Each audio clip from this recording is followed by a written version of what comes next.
سفر میں مسلمانوں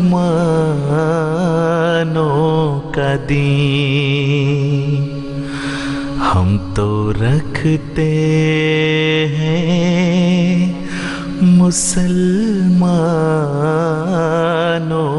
کا دین دل سے ہے خدا میں ختم المرسلین.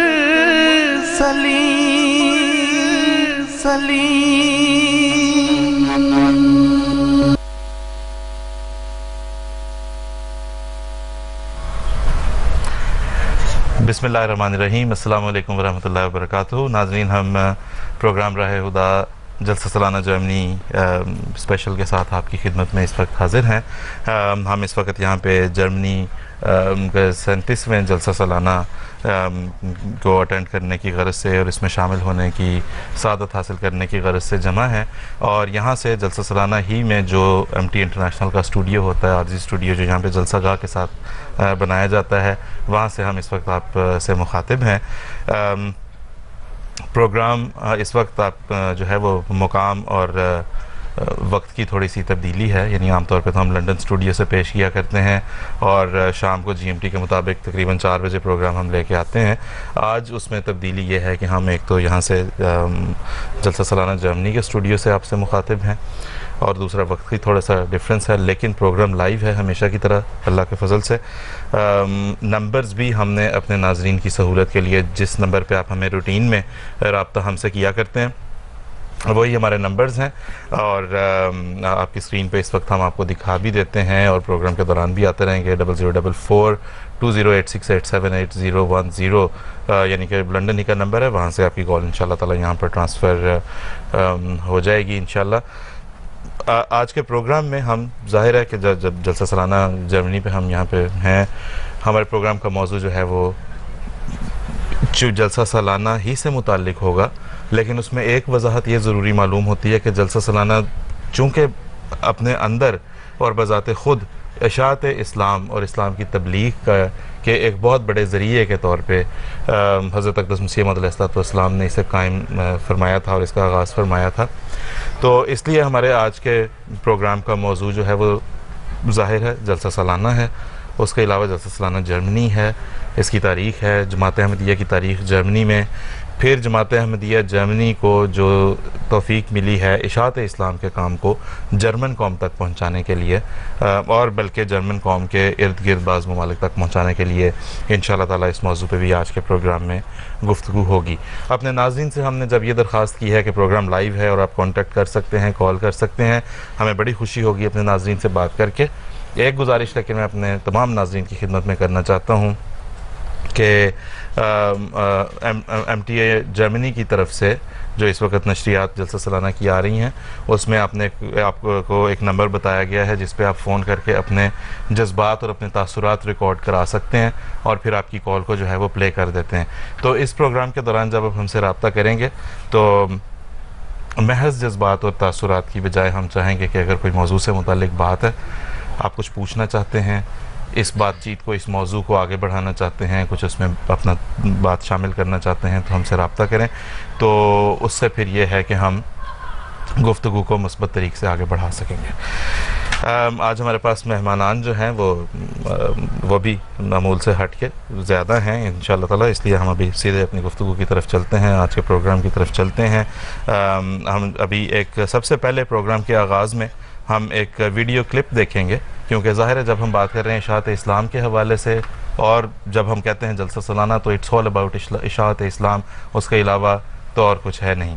تو ہم ایک ویڈیو کلپ دیکھیں گے جو کہ جماعت احمدیہ کی جرمنی کی مسائی ہیں تبلیغ اسلام سے متعلق، اشاعت اسلام سے متعلق، اور اس کے بعد جب ہم واپس آئیں گے تو ہمارے ساتھ ہمارے اسٹوڈیوز میں مکرم محترم ششاد قمر صاحب تشریف رکھتے ہیں، مکرم محترم حافظ فرید احمد خالد صاحب تشریف رکھتے ہیں جو کہ نیشنل سیکریٹری ہیں جماعت احمدیہ جرمنی کے، جو نیشنل سیکریٹری تبلیغ ہیں، اور شمشاد قمر صاحب تو ہمارے پروگرام پہلے بھی آتے رہے ہیں، جامعہ احمدیہ جرمنی کے پرنسپل ہیں، مربی سلسلہ ہیں.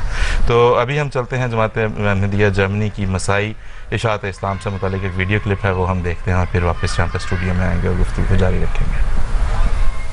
حضرت مرزا غلام احمد قادیانی مسیح موعود و مہدی موعود علیہ السلام سے 1897 میں اللہ تعالیٰ نے الہاماً یہ وعدہ فرمایا، میں تیری تبلیغ کو زمین کے کناروں تک پہنچاؤں گا۔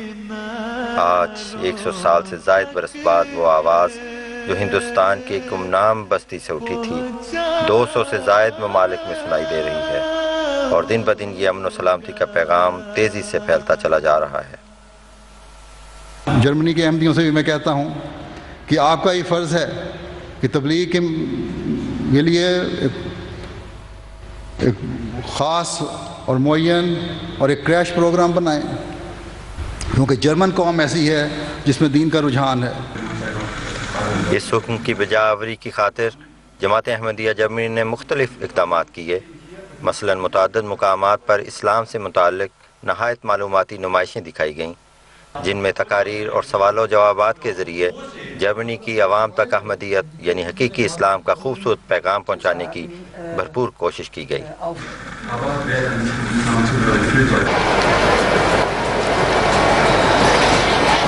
علاوہ ازیں جرمنی بھر کے مصروف ترین ٹرین اسٹیشنوں پر کئی دن تک پوسٹر نصب کیے گئے۔ ان پر ایسی آیات قرآنی و احادیث طبع کی گئیں جن سے وہ غلط تصورات جو اسلام کے بارے میں مغربی دنیا میں عام ہیں ان کا ازالہ کیا جا سکے۔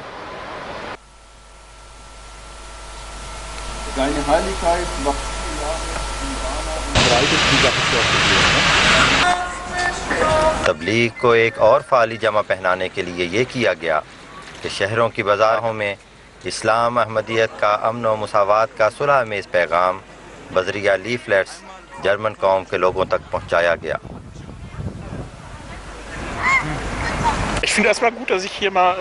مجھے یہ خوشی ہے کہ مجھے یہ معلومات آپ کے ذریعے مل رہی ہیں، کیونکہ عام طور پر میڈیا کے ذریعے اسلام کے بارے میں بہت سی منفی باتیں پھیلائی جاتی ہیں، اور میں یہ پڑھنے کے بعد اب خود فیصلہ کر سکتا ہوں کہ سچ کیا ہے۔ یہ ناظرین ابھی آپ کی خدمت میں جماعت احمدیہ جرمنی کی جو کوششیں ہیں تبلیغ اسلام سے متعلق، اشاعت اسلام سے متعلق، اس کے بارے میں ایک بڑا مختصر ظاہر ہے وقت کی رعایت سے جو ہم اس وقت کر سکتے تھے پیش، بڑے اختصار کے ساتھ ایک بالکل جیسے ایک گلمپس، ایک بڑی جھلک مختصر سی دکھائی گئی ہے، لیکن ہمارے سچوں کے نیشنل سیکرٹری صاحب تبلیغ تشریف رکھتے ہیں، ہم انشاءاللہ بھی پروگرام کا آغاز کریں گے تو ان کے پاس بھی آئیں گے، ان سے مزید معلومات بھی اس سلسلے میں انشاءاللہ حاصل کرتے رہیں گے۔ کال اگر آپ چاہیں، ہمارے جو غیر جماعت ناظرین ہیں اگر وہ جاننا چاہتے ہیں جلسہ سالانہ کیا ہے، کیوں ہوتا ہے، اس کے اغراض کیا ہیں، اس سے متعلق کوئی غلط فہمی سن رکھی ہے، اعتراض سن رکھا ہے، ضرور فون کریں۔ احمدی حضرات جلسہ سالانہ ہی سے متعلق کوئی بات چیت کرنا چاہتے ہیں، بات کو آگے بڑھانا چاہتے ہیں، ہم آپ کی کالز کے منتظر رہیں گے اور انشاءاللہ تعالیٰ آپ سے بات ہوگی۔ ہم سب سے پہلے گفتگو کا آغاز کریں گے شمشاد قمر صاحب سے۔ شمشاد قمر صاحب، آپ اگر ہمیں بتا سکیں آج کا پروگرام کا تھیم، جس طرح سے کہ ظاہر ہے جلسہ گاہ میں ہم بیٹھے ہیں اور جلسہ سالانہ ہی سے متعلق ہے، یہ ایک ایسا نظام ہے، ایک ایسا انسٹیٹیوشن ہے کہ جس کی بنیاد حضرت اقدس مسیح علیہ السلام نے خود رکھی تھی، خود حضور علیہ السلام نے اس کا آغاز فرمایا تھا، اور ہم دیکھتے ہیں کہ 1890-91 کے جو سال ہیں جماعت احمدیہ کی تاریخ میں اس لحاظ سے بڑے اہم ہیں۔ 1889 تو ہے ہی جب کہ جماعت احمدیہ کی باقاعدہ بنیاد رکھی گئی۔ 90-91 میں ہم دیکھتے ہیں کہ تبلیغ اسلام کی کوشش حضرت اقدس مسیح علیہ السلام نے، اس کے کیا کیا جہتیں ہو سکتی ہیں، کیا کیا ایونیوز ہو سکتے ہیں، کیا کیا طریقے ہو سکتے ہیں، اس پہ حضرت مسیح علیہ السلام نے غور بھی فرمایا، مشاورت بھی کی، اور اس میں جو ہے وہ مغربی ممالک کو پیغام پہنچانے کے لیے رسائل اور رسالوں کا ذکر بھی ہوا، اور تبھی ہم دیکھتے ہیں کہ جلسہ سالانہ کا آغاز بھی عمل میں آتا ہے۔ حضرت مسیح علیہ السلام نے اس کی کیا غرض و غایت بیان فرمائی؟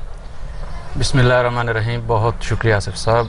عرض یہ ہے کہ حضرت مسیح موعود علیہ السلام نے اس جلسے کا آغاز، جیسا کہ ابھی آپ نے فرمایا، کہ 1891 سے کیا تھا، اور جو مختلف اغراض حضرت مسیح علیہ السلام نے خود بیان فرمائی ہیں کہ اس جلسے کو ہم کیوں منعقد کر رہے ہیں، اس میں ایک تو حضور نے یہ بیان فرمایا ہے کہ تاکہ ہر ایک مخلص جو جماعت کا ہے بالمواجہ اس کو دینی فائدہ اٹھانے کا موقع مل جائے گا، اس کی معلومات وسیع ہوں گی، اس کی معرفت ترقی کرے گی۔ اور پھر حضور نے فرمایا تھا کہ اس جلسے کے اندر ایسے معارف سنانے کا شغل رہے گا جو ایمان، یقین اور معرفت کو ترقی دینے والے ہوں گے۔ تو ایک غرض تو یہ تھی کہ جو آئیں وہ اپنی معلومات وسیع کریں اور ان کی معرفت ترقی کریں۔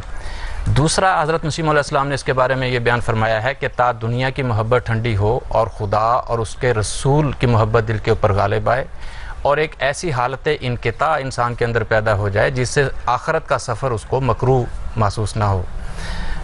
اور یہ حضور فرماتے ہیں کہ تبھی ہو سکتا ہے جب کوئی انسان آئے اور ہماری صحبت میں رہے، کیونکہ جب کسی ولی اللہ کی صحبت میں انسان رہتا ہے تو اس کو مختلف نشانات اللہ تعالیٰ کی طرف سے دکھائے جاتے ہیں، اور کوئی بھی نشان اس کے ایمان میں زیادتی کا باعث بنتا ہے اور اللہ کی محبت اس سے بڑھتی ہے.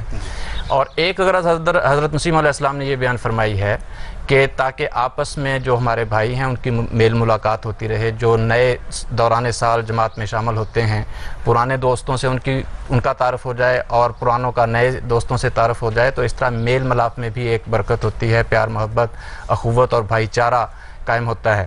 پھر اس کے ساتھ ساتھ حضرت مسیح علیہ السلام نے ایک وجہ یہ بھی بیان فرمائی ہے کہ جو شاملین جلسہ ہیں ان کے لیے دعا کرنے کا موقع ہوگا. حضرت مسیح علیہ السلام نے کچھ دعائیں تو جو جلسے میں شامل ہونے والے ہیں ان کی کتابوں میں، حضور کی کتابوں میں یہ درج ہیں. اب جو بھی ان جلسوں میں شامل ہوتا ہے وہ حضرت مسیح موعود علیہ السلام کی ان دعاؤں کا مصداق بنتا ہے، گویا ڈائریکٹلی خدا کی یعنی ان کو یہ دعائیں پہنچ رہی ہوتی ہیں.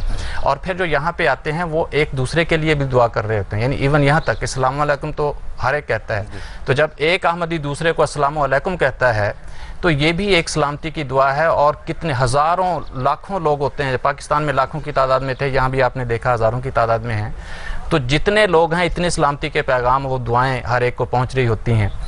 پھر اس کے ساتھ ساتھ حضرت مسیح علیہ السلام نے اس کی ایک غرض یہ بھی بیان فرمائی ہے کہ جب خدا تعالیٰ کسی نبی کو بھیجتا ہے تو اس کے ساتھ اس کے ماننے والوں کی تعداد ہوتی ہے. تو اس وقت جب 1891 میں حضور نے یہ جلسے کی بنیاد رکھی ہے، صرف 75 افراد پہلے جلسے میں شامل ہوئے تھے، اور جو دوسرا جلسہ ہوا ہے اس میں 327 کے قریب احباب شامل ہوئے ہیں. تو حضور نے فرمایا کہ یہ بھی ایک ذریعہ ہے یہ بتانے کا کہ جو انسان ہوتے ہیں مخالفت کرتے ہیں وہ اس راستے کو روکتے ہیں جو خدا کی طرف جاتا ہے، لیکن یہ جلسہ بتائے گا کہ باوجود مخالفین کی کوشش کے مومنوں کا قدم پیچھے نہیں بلکہ آگے کی طرف جا رہا ہے. اور یہ ثبوت ہوگا اس بات کا کہ انسان اپنی کوششوں سے خدا کے ارادوں کو ناکام نہیں کر سکتا. اور ایک وجہ حضور نے پھر یہ بیان فرمائی ہے، جیسا کہ ابھی آپ نے بیان کیا ہے، کہ اس میں جو دوسرے ممالک ہیں ان کے اندر تبلیغ کس طرح کی جائے.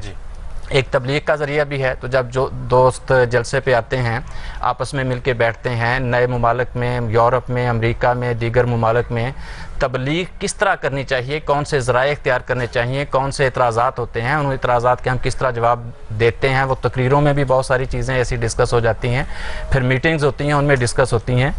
تو ایک وجہ یہ بھی ہے کہ اس میں ہم نئے منصوبے بنا سکتے ہیں کہ اسلام کی ترقی کے لیے ہمیں کیا کرنا چاہیے.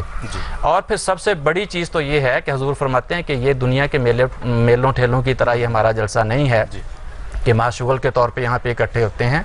یہاں آنے کا مقصد علم میں اضافہ ہے، اخلاق میں اضافہ ہے، خدا تعالیٰ کی معرفت میں اضافہ ہے، اس سے پیار اور محبت میں اضافہ ہے. حضور فرماتے ہیں کہ اگر کسی کے علم میں اضافہ نہیں ہوتا، اس کے اخلاق ترقی نہیں کرتے، اس کی معرفت ترقی نہیں کرتی، خدا تعالیٰ سے اس کی محبت نہیں بڑھتی، تو پھر ہمیں یہ جلسہ کرنے کا کوئی فائدہ نہیں ہے. تو یہ کچھ مختصر سی اغراض و مقاصد ہیں جو حضرت مسیح علیہ السلام نے اس جلسے کے لیے بیان فرمائی ہیں. بہت شکریہ شمشاد قمر صاحب، جزاک اللہ.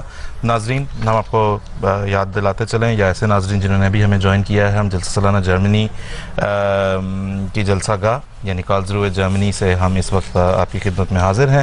جلسہ سالانہ کے تھیم پہ اس وقت ہمارا پروگرام جاری ہے. پروگرام ہمارا لائیو و انٹریکٹیو ہے.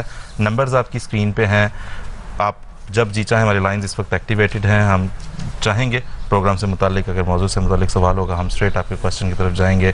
ہم آپ سے بات کرنے کے خواہش مند ہیں. جلسہ سالانہ جرمنی پہ بات ہو رہی ہے. جلسہ سالانہ جرمنی کی عمومی طور پر جو اغراض و مقاصد حضرت اقدس مسیح علیہ السلام نے بیان فرمائی، وہ ہم نے بھی شمشاد قمر صاحب نے انہیں اختصار کے ساتھ ابھی ہم سب کی خدمت میں ہم سب کے لیے جو ہے وہ یہاں پہ پیش کیا ہے. تو اس میں اب دیکھنا یہ ہے کہ ایک تو ہے کہ جلسہ سالانہ اب تو اللہ کے فضل سے دنیا کے بہت سارے ممالک میں منعقد ہوتے ہیں، لیکن ایسے جلسے کیونکہ جس وقت کی ہم یہ بات کر رہے ہیں، جب مسیح علیہ السلام نے اس کا آغاز فرمایا تھا تو یہ تو ظاہر ہے آج سے ایک سو تقریباً 20 سال پرانی اب بات ہے. اس وقت یہ جس کا جب اس وقت آغاز ہوا تھا بہت کم لوگ اس وقت اس میں شامل بھی ہوئے تھے, لیکن حضرت مسیح علیہ السلام نے چونکہ اللہ تعالیٰ سے اذن پا کر اس کی بنیاد رکھی تھی, تو حضرت مسیح علیہ السلام نے ایک نبی اللہ تھے, کبھی بھی آپ کا ویژن چھوٹا نہیں تھا. آپ کو اللہ تعالیٰ نے وہ ویژن عطا کیا تھا جو انبیاء کو عطا کیا جاتا ہے, جو آگے کئی صدیوں تک دیکھتا ہے. اور ہم دیکھتے ہیں کہ ابھی کئی صدیاں نہیں, ایک ہی صدی بیتی ہے, اور جلسہ سالانہ بھی ایز این انسٹیٹیوشن جماعت احمدیہ تو بڑھتی چلی جا رہی ہے اللہ کے فضل سے, لیکن جماعت احمدیہ کے ساتھ جلسہ سالانہ بھی ایز این انسٹیٹیوشن ترقیات کی نئی سے نئی منازل طے کرتا چلا جا رہا ہے. پھر ایسا جلسہ جس کے اندر خلیفۃ المسیح خود شامل ہوں وَيَدَ اللہ تعالیٰ بنصر العزیز. اس وقت یہاں پہ جس سرزمین پہ ہم بیٹھے ہیں حضور انور اید اللہ تعالیٰ بنصر العزیز بھی تشریف رکھتے ہیں. رونق بخشی ہوئی حضور نے آج کل جرمنی کو, حضور انور نے کل جلسہ سالانہ کہ حضور نے جو خطبہ جمعہ ارشاد فرمایا اس کے ساتھ جلسہ سالانہ جرمنی کا آغاز ہوا. آج ابھی کچھ دیر پہلے خواتین سے خطاب کیا ہے حضور نے لجنہ مائلہ سے, اور کل انشاءاللہ تعالیٰ حضور کے اختتامی خطاب کے ساتھ جلسہ اپنے اختتام کو پہنچے گا. یہ بتا رہے ہیں ہم اپنے ناظرین کو, خاص طور پہ غیر ازمات ناظرین کو, کہ سنیں ہمارے امام کے خطابات کو, خطبات کو سنیں اور دیکھیں کہ اللہ تعالیٰ نے جماعت احمدیہ کو کیسی عظیم نعمت سے سرفراز فرما رکھا ہے. حافظ فرید خالد صاحب آپ کے پاس ہم آئیں گے. ابھی جس طرح بات ہوئی شمشاد سے بتایا کہ اصل مقصد جو ہے حضرت مسیح علیہ السلام کا بیان فرمودہ, اور ظاہر ہے صرف بیان فرمودہ نہیں بلکہ ہر گزرتے ہوئے سال کے ساتھ ہم نے دیکھا کہ جیسے جیسے حضرت مسیح علیہ السلام نے فرمایا تھا بیان ہی اس طرح سے اللہ تعالیٰ سے اذن پا کے علم پا کے حضور نے جو بیان فرمایا تھا, جو جلسہ سالانہ اپنے مقاصد اسی طرح سے پورا کرتا چلا جا رہا ہے. تو یہ اشاعت اسلام کا ایک بہت بڑا ذریعہ ہے. آپ سے درخواست میں یہ کرنا چاہتا ہوں کہ یہاں پہ جرمنی کا جلسہ سالانہ نے ظاہر اشاعت اسلام میں جو کردار ادا کیا اس پہ آج کے پروگرام میں آگے بات ہوتی رہے گی. آپ اگر ہمیں یہ بتا سکیں, ایک ہم نے کلپ تو دیکھ لیا اور وہ ظاہر ایک جھلک تھی چھوٹی سی, جماعت احمدیہ جرمنی کو اشاعت اسلام کی غرض سے اور کون سی ایسی کوششیں ہیں, کون سی ایسی مساعی جو کرنے کی توفیق مل رہی ہے؟ بسم اللہ الرحمن الرحیم. یہ اللہ تعالیٰ کا فضل اور احسان ہے کہ جماعت احمدیہ جرمنی کو اشاعت اسلام میں بھرپور کام کرنے کی توفیق مل رہی ہے, لیکن میں اس کے ساتھ اس چیز کا ذکر کرنا مناسب سمجھتا ہوں کہ جتنا بھی جماعت احمدیہ جرمنی میں اشاعت اسلام کا کام ہو رہا ہے یہ خالصتاً حضرت اقدس کی خاص ذاتی دلچسپی, رہنمائی اور ان ارشادات کی روشنی میں ہے, کیونکہ جو بھی ہم برکتیں اور کامیابیاں دیکھ رہے ہیں اس پروگراموں میں اس میں اسی وجہ سے ہے کہ جو حضور اقدس کی ہدایات ہیں ان پر پوری طرح کوشش کی جاتی ہے کہ اس طریقے سے یہ سارے کام کیے جائیں اشاعت اسلام کے, اور بالخصوص وہ تمام ذرائع استعمال کیے جائیں اور جو جدید ذرائع ہیں ان کو استعمال کیا جائے اشاعت اسلام کے لیے, جس کی طرف سے حضور کا ارشاد بھی ہے. اور یہ جو جدید ذرائع ہیں یہ حضرت صلی اللہ علیہ وسلم کی صداقت کے بھی نشان ہیں, اس لیے بالخصوص اس چیز کو ہم دیکھتے ہیں. شعبہ تبلیغ میں ہمارے پاس تقریباً ہمارے 28 شعبہ جات ہیں جو مختلف ڈائریکشنز میں جو پروگرامز ہیں ان کو پلان کرتے ہیں. جو ہمارے میجرز پروگرام ہیں ان میں جس کی ابھی اپنے جھلک دیکھی ہے وہ پوسٹر ایڈورٹائزمنٹ ہے. اس کے علاوہ اسلام اور قرآن کی نمائشیں ہیں جو لگائی جاتی ہیں. اس کے علاوہ بڑے پیمانے پر پمفلٹ کی تقسیم ہے. اس کے علاوہ یوم پیشوان مذاہب کا انعقاد ہے. اس کے علاوہ اوپن ماسک ڈیز ہیں. اس کے علاوہ مختلف اقوام جو یہاں پہ بستی ہیں بالخصوص ترک, رشین سپیکنگ ہیں, عربس ہیں اور بالکان کے لوگ ہیں, ان کے لیے خصوصی جو اشاعت اسلام کی کوشش کی جاتی ہے ان تک پیغام پہنچایا جائے. پھر جو ہمارا MTA ہے اس کے ذریعے سے ایک مختلف چینلز ہیں ان پہ کام کیا جاتا ہے, وہاں پہ تبلیغی پروگرامز کیے جاتے ہیں, تبلیغی سٹالز جو ہیں وہ لگائے جاتے ہیں. ماسک کے جو وزٹ ہیں اللہ تعالیٰ کے فضل سے جتنی ہماری مسجدیں بن رہی ہیں ان میں کثرت سے جو مختلف ڈیلیگیشنز ہیں وہ آتے ہیں. اس کے علاوہ جلسہ سالانہ ہمارے لیے ایک بہت بڑا تبلیغ کا ایونٹ ہے, کیونکہ آج بھی تھوڑی دیر میں زیر تبلیغ افراد کے ساتھ جو ہے وہ حضرت اقدس کی تبلیغی نشست منعقد ہوگی, اور کل سے ہماری تبلیغ شروع ہو چکی ہوئی ہے. سر جو کل بھی جب جلسے کا آغاز ہوا ہے تو اس وقت پریس کانفرنس بھی ہوئی ہے, اور اس میں آپ نے پہلے آپ سے بات ہو رہی تھی, آپ نے بتایا تھا, اس کا بھی کچھ ہمارے ناظرین کو بتائیں. اس کے حوالے سے بھی ظاہر اسلامی کا پیغام ہے جو جاتا ہے. جو پریس کانفرنس ہے اس میں ایک کہ یہ اللہ تعالیٰ کا بے انتہا فضل اور احسان ہے کہ جو جماعت احمدیہ جرمنی کا جلسہ سالانہ ہے یہ ہم کہہ سکتے ہیں کہ یورپ میں مسلمانوں کا سب سے بڑا اجتماع ہے, اور ہم یہ چاہتے ہیں کہ جو اشاعت اسلام ہے اور خاص طور پہ زیادہ سے زیادہ لوگوں تک اسلام کی حقیقی تصویر پہنچے. یہ ہے اس پریس کانفرنس.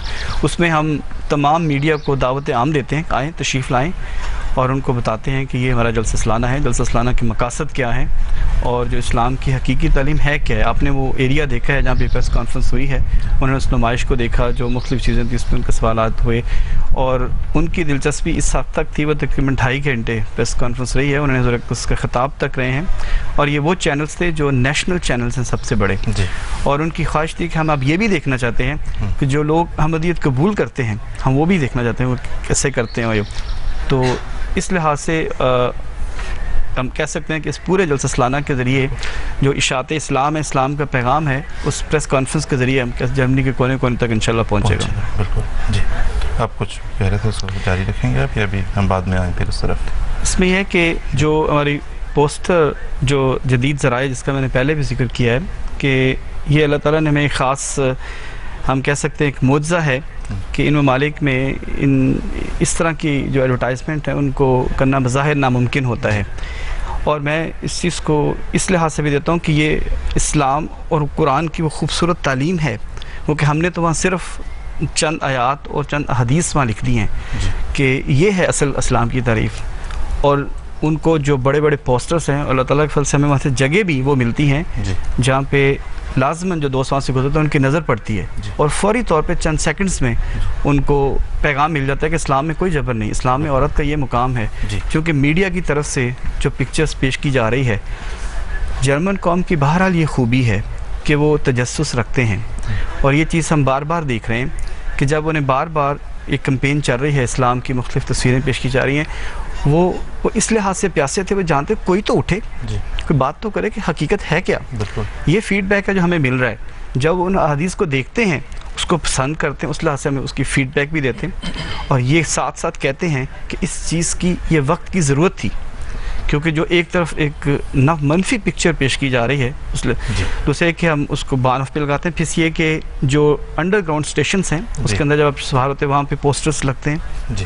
اس کے علاوہ جو مین سڑکس ہیں ان کے اوپر یہ پوسٹر لگائے جاتے ہیں. اور اس پوسٹرز کا پچھلے دنوں میونخ میں جب یہ پروگرام ہوا تو جو ریڈیو اسٹیشن تھا، ریڈیو والے تھے، انہوں نے اس کو جب کیچ کیا تو ان کو یہ پیغام لگا کہ یہ کیا ہے، لو فار آل ہیٹڈ فار نن ہے. ان کا صبح ایک لائیو پروگرام ہوتا ہے کہ اس میں وہ سوال رکھتے ہیں ناظرین کے لیے کہ یہ ہمارا ایک سوال ہے تو آپ کا اس کے بارے میں کیا خیال ہے. انہوں نے سوال یہ کیا کہ آج ہم سب سے یہ سوال کرتے ہیں کہ جماعت احمدیہ یہ کہتی ہے کہ لو فار آل ہیٹڈ فار نن، آپ بتائیں آپ کیا کہتے ہیں. پھر اس کے ساتھ جماعت کا پورا انہوں نے تعارف پیش کیا. اس طرح وہ سارا صوبہ، اور یہ وہ صوبہ ہے جو کٹر ہم کہہ سکتے ہیں علاقہ ہے اور موجودہ پوپ کا بھی اس علاقے سے تعلق ہے. اور اللہ تعالیٰ کے فضل سے وہاں سے اس پروگرام کو جب لائیو، جو کہ وہ لوگ ایسا ٹائم ہوتا ہے جب زیادہ لوگ ریڈیو سنتے ہیں، اس کی وجہ سے اس کا بڑا ہمیں جو ہے نا پازیٹیو فیڈ بیک ملا. بہت اچھا جی، بہت شکریہ حافظ فرید خالد صاحب. اور دوسرا جس طرح بھی حافظ نے اپنی گفتگو میں بھی ذکر کیا ہے کہ پریس کانفرنس کی بات ہوتی ہے یا پریس کوریج کی بات ہوتی ہے. ابھی جو پریس کانفرنس کا ذکر کر رہے تھے تو میں نے خود جلسہ گاہ میں نے دیکھا، بعد میں بہت سے ان کے جو رپورٹرز ہیں وہ وہاں پہ موجود تھے، کور کر رہے تھے. وہ ہم جب بھی جماعت احمدیہ جب بھی پریس کی بات کرتی ہے، میڈیا کوریج کی بات کرتی ہے، تو ہم اپنے ناظرین کو بتاتے چلیں کہ Jamaat Ahmadiyya is not about propaganda, it's all about propagation of Islam. Islam کی تبلیغ ہے، کوئی اپنی ظاہری نمود، کوئی نمائش سے مطلوب نہیں ہے. وہ آتے ہیں، پریس آتا ہے، کور کرتا ہے، پیغام لوگوں تک پہنچتا ہے. اسی لیے کوشش بھی یہ کی جاتی ہے کہ جتنا زیادہ پیغام لوگوں تک پہنچے، کیونکہ جو اصل تصویر ہے، حقیقی اسلام کی جو تصویر ہے، وہ اس وقت جماعت احمدیہ کے علاوہ کوئی اور پیش نہیں کر رہا، کوئی اور پیش نہیں کر سکتا. کیونکہ جب تک اس زمانے کے امام کو کوئی نہیں مان لے گا، وہ یہ کہہ ہی نہیں سکتا، نہ کر کے دکھا سکتا ہے کہ وہ اسلام کی حقیقی تعلیم کو دنیا تک پہنچائے.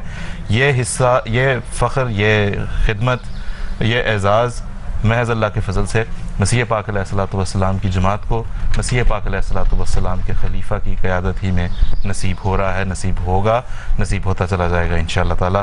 جو اس کام میں شامل ہونا چاہتا ہے وہ اس خلیفہ کے ہاتھ میں ہاتھ دے کے، خلیفۃ المسیح کے ہاتھ میں ہاتھ دے کے اس جماعت میں شامل ہوں گے تو ہی اس کام کو، یعنی اسلام کی حقیقی تعلیم کو دنیا تک پہنچانے کا کام ہو سکے گا. ہم اس وقت شمشاد صاحب آپ سے ایک اگر سوال پوچھ لیں، اس کے بعد ہم اپنے پروگرام کے دوسرے حصے کی طرف چلیں گے. اگر آپ ہمیں یہ بتا سکیں کہ عام طور پہ جب ہم جلسہ سالانہ کے اغراض کی بات کرتے ہیں، حسن اسلام نے جب اس کا قیام فرمایا اس کی بات کرتے ہیں، تو نیچرلی جو ذہن میں ایک سوال آتا ہے وہ یہ ہے کہ حسن اسلام نے ایک مرکزی جلسے کا ذکر فرمایا ہے. اب ہم یہ دیکھتے ہیں کہ اللہ کے فضل سے جہاں جماعت دنیا کے کناروں تک پہنچ گئی، وہاں پہ ہم دیکھتے ہیں کہ جلسہ سالانہ اور حسن اسلام کے مہمان بھی زمین کے کناروں تک پہنچے ہیں اللہ کے فضل سے. تو لیکن ایک باہر سے دیکھنے والے شخص کے لیے یا ہماری اپنی نوجوان نسل کے لیے اگر ہم یہ دیکھ سکیں، حسن اسلام نے، حضرت مسیح علیہ السلام نے ایک جلسے کا ذکر فرمایا، مرکزی جلسے کا. یہ ہر ملک میں جو یہ جلسے منعقد ہو رہے ہیں، تو ہم اس کا کیا جواز پیش کر سکتے ہیں؟ جی، عرض یہ ہے کہ حضرت مسیح موعود علیہ السلام نے فرمایا ہے کہ میں تو ایک بیج بونے آیا ہوں، سو میرے ہاتھ سے یہ تخم بویا گیا، اب یہ بڑھے گا اور پھولے گا اور کوئی نہیں جو اس کو روک سکے. اور دوسرا حضرت مسیح علیہ السلام کا ایک اور الہام ہے، اللہ تعالیٰ نے حضور کو الہام کرتے ہوئے فرمایا کہ میں تیری تبلیغ کو زمین کے کناروں تک پہنچاؤں گا. اب جب یہ پیغام زمین کے کناروں تک پہنچنا ہے، اور یہ تخم تھا، یہ ایک بیج تھا جو 1891 میں جلسہ سالانہ کی شکل میں حضرت مسیح موعود علیہ السلام نے وہاں رکھا ہے. جی. اور جب یہ زمین کے کناروں تک پہنچنا ہے تو اس بیج کو زمین کے کناروں تک پہنچنا چاہیے نیچرلی، یہ تو ایک انڈرسٹوڈ بات ہے.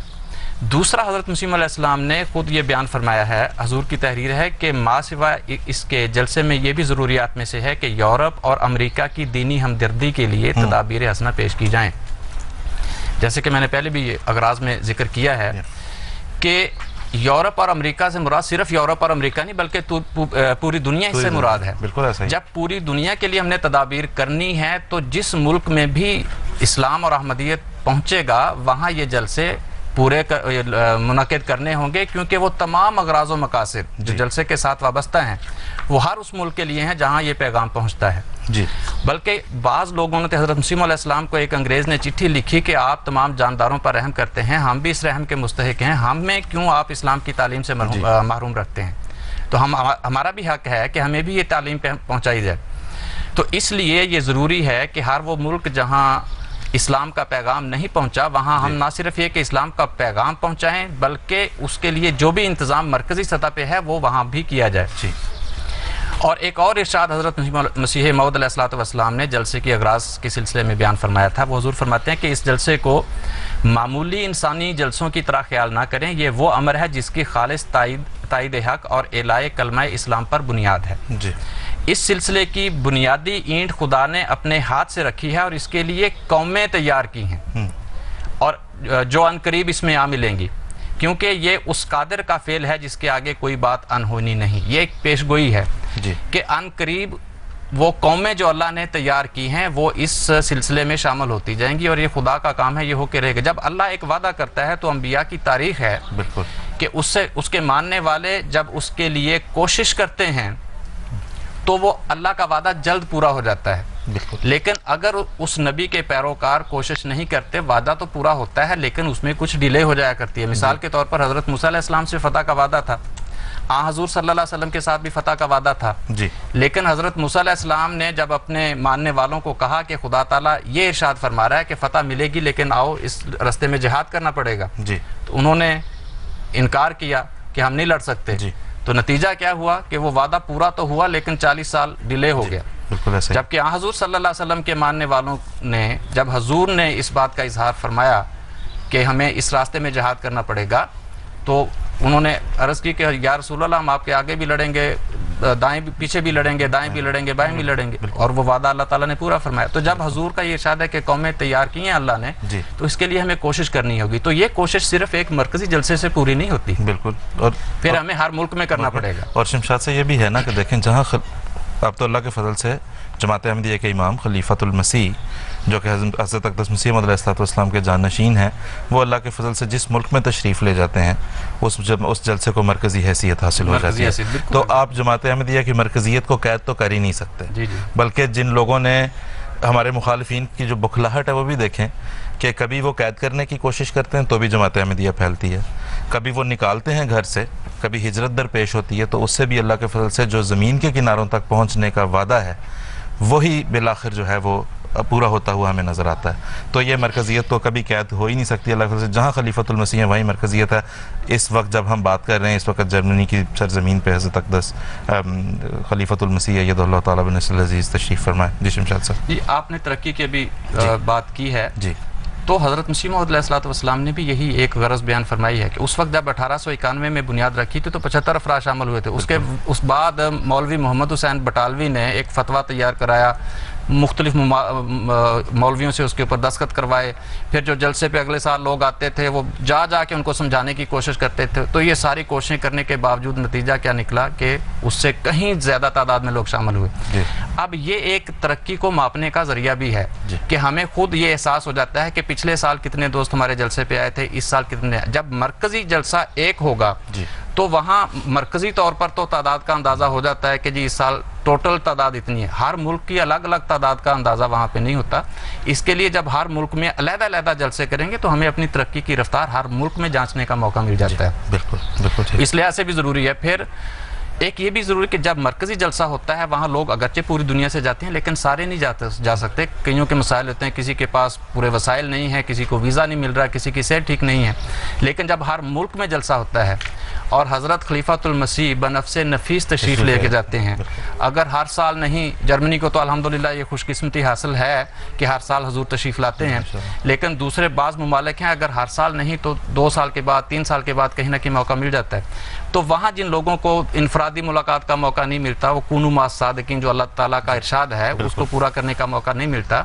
وہ کہ نمازیں وغیرہ پڑھ لیتے ہیں, لیکن جب حضور خود تشریف لاتے ہیں تو یہ ایک ایسی بات ہے کہ یہ سعادت تو نصیبوں سے ملا کرتی ہے کہ چل کے خود آئے مسیحا کسی بیمار کے پاس. تو جب حضور تشریف لاتے ہیں تو انفرادی ملاقات کا موقع بھی مل جاتا ہے, اور خدا تعالیٰ کے بزرگ لوگوں کے ساتھ رہنے سے جو برکتیں اللہ تعالیٰ نے وابستہ کی ہیں وہ برکتیں وہ تمام ممالک حاصل کرتے ہیں. یہ ضروری ہے کہ ہر ملک کے اندر یہ جلسہ منعقد ہو. جی بہت شکریہ شمشاد صاحب, جزاک اللہ. اور اس وقت ہمارے ساتھ ایک کالر ہیں ٹیلی فون لائن پہ ہمارے ساتھ, صلاح الدین صاحب ہیں انڈیا سے. جی صلاح الدین صاحب السلام علیکم ورحمۃ اللہ.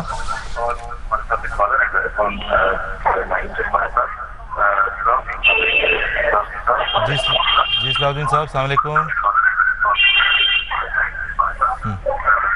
صلاح الدین صاحب ہم دوبارہ واپس آئیں گے. صلاح الدین صاحب آپ کو اپنے ٹیلی ویژن کی آواز بند کرنی پڑے گی, ہمارے پاس آج وقت بہت کم ہے, گفتگو بھی ہے جو یہاں پہ کرنی ہے, کالر سے بھی ہم اپنی بات کرنا چاہ رہے ہیں, اس لیے پلیز جب ہمارے کالرز آئیں اپنے ٹیلی ویژن کی آواز بند کر کے صرف ٹیلی فون پہ فالو کریں تو انشاءاللہ تعالیٰ جلدی بات ہو سکے گی, وقت بھی بچ سکے گا. حافظ فرید خالد صاحب, اس سے پہلے کہ ہم اپنے اس پہلے پروگرام کے اس پہلے حصے کا پہلے سیگمنٹ کا اختتام کریں, ہم آپ سے یہ پوچھنا چاہیں گے اگر ہمیں اختصار سے بتا سکیں. کچھ ظاہر لمبا مضمون ہے, ہر قوم کا ایک اپنا مزاج ہوتا ہے اور جب ان تک کوئی پیغام دیا جاتا ہے تو ہر قوم کا اپنا ایک ریاکشن ہوتا ہے, اپنے طرز پہ وہ ریاکٹ کرتے ہیں, رد عمل دیتے ہیں. یہاں پہ جب کہ مغرب میں ہم دیکھتے ہیں بالعموم کہ مذہب ایک نان ایشو بن چکا ہے دنیا کے لیے. مذہب اس وقت مغربی دنیا کے لیے مسئلہ نہیں رہا, ان کا انٹرسٹ, ان کی دلچسپیاں, رجحانات اور ہیں. ہم جب جماعت احمدیہ جب اسلام کا پیغام پہنچاتی ہے جرمن قوم کو, جرمن قوم کا رد عمل کیسا ہوتا ہے؟ اس میں سے کہ جتنی بھی جو اشاعت اسلام کی کوششیں ہو رہی ہیں, پوسٹرز, ایڈورٹائزمنٹ ہے یا نمائشیں ہیں, اس میں بعض دفعہ جیسے کہ ان کو ون سائیڈڈ انفارمیشنز مل رہی ہوتی ہے تو بعض دفعہ لگتا ہے کہ وہ جارحانہ سوچتے ہیں, لیکن جیسے ہی ان تک یہ معلومات پہنچتی ہیں تو اس کے بعد میں چند واقعات آپ کے سامنے رکھ دیتا ہوں جس سے ان کا رد عمل جو ہے وہ مثال کے طور پہ برلن میں ہمارا فلائر تقسیم ہو رہا تھا تو ایک دوست نے ہمارے دفتر میں فون کیا تو محترم امام علی حیدر علی ظفر صاحب نے اس کو اٹینڈ کیا. انہوں نے بتایا کہ میں یہ جو فلائر ہے حضرت مسیح السلام کی تصویر ہے, یہ گزشتہ 2 ہفتے سے مجھے خواب میں آ رہے ہیں اور مجھے کہتے ہیں کہ سورۃ فاتحہ پڑھو, اور اب میں نے پہچان لیا ہے کہ کیا تعلیم ہے, تو اب میں آپ سے رابطہ کرنا چاہتا ہوں. بہرحال اس سے پھر بعد میں رابطہ ہوا. اس کے علاوہ بہت سارے, اور ایک دوست نے ملک قمر صاحب نے بتایا کہ جب ان کو فلائر دیا تو وہ دوست بتاتے کہ میں اس کو MTA پہ اس خطبے کو سنتا تھا لیکن مجھے نہیں پتا تھا یہ کون ہے اور میں ان سے ملنے کی خواہش رکھتا تھا. اس فلائر کے اوپر جو ہم یہ کہتے ہیں کہ ملک سے وفاداری اور اسلامی تعلیم کے متعلق, تو ٹریئر یونیورسٹی میں ادھر ہمارا جب فلائر ان کو ملا ہے یونیورسٹی کے اسٹوڈنٹس کو, تو ان کی یہ خواہش ہوئی کہ آپ اگر یہ پیغام دیتے ہیں تو آ کے لیکچر دیں یہاں پہ آ کے, آپ بتائیں کہ اسلام کیا کہتا ہے ملک. اور اس یونیورسٹی نے خود اس پروگرام کو ارینج کیا, اس کی ایڈورٹائزمنٹ کی. پچھلے ہفتے وہ پروگرام ہوا اور پسند کیا گیا ان کا، وہ یہ کہتے ہیں کہ آج تک کسی کو یہ جرت نہیں ہوئی کہ اسلام کی تعلیم اس طرح یہ خوبصورت تعلیم ہے، حقیقی تعلیم ہے، اس کو پیش کر سکے اس مضمون کو. اور انہوں نے کہا کہ ہم آپ سے بات مزید اگلا پروگرام کرنا چاہتے ہیں. ایک دوست نے ہمیں بتایا کہ جب یہ فلائر اس کو ملا جو اس نے پڑھا، وہ کہتا کہ ایسے مسلمانوں کو جرمنی میں خوش آمدید، کہ ہم ان کو جرمنی میں خوش آمدید کہتے ہیں. اور ایک اور شہر میں جب یہ فلائر تقسیم ہو رہا تھا تو ایک دوست آئے، انہوں نے فلائر پڑھا، کہتے ہیں کہ میں آپ کو یقین سے کہہ سکتا ہوں کہ آپ اگلے 10 سے 14 سال کے اندر انشاءاللہ جرمن قوم کے جو وہ دل جیت جائیں گے. ایک تبلیغی نشست ہو رہی تھی ویسبادن میں، تو اس کے اندر جب تبلیغی نشست شروع ہونے والی تو ایک جو مخالف تھا وہ بہت بڑا پوسٹر لے کے جماعت کے خلاف بالکل انٹرنس پہ کھڑا ہو گیا.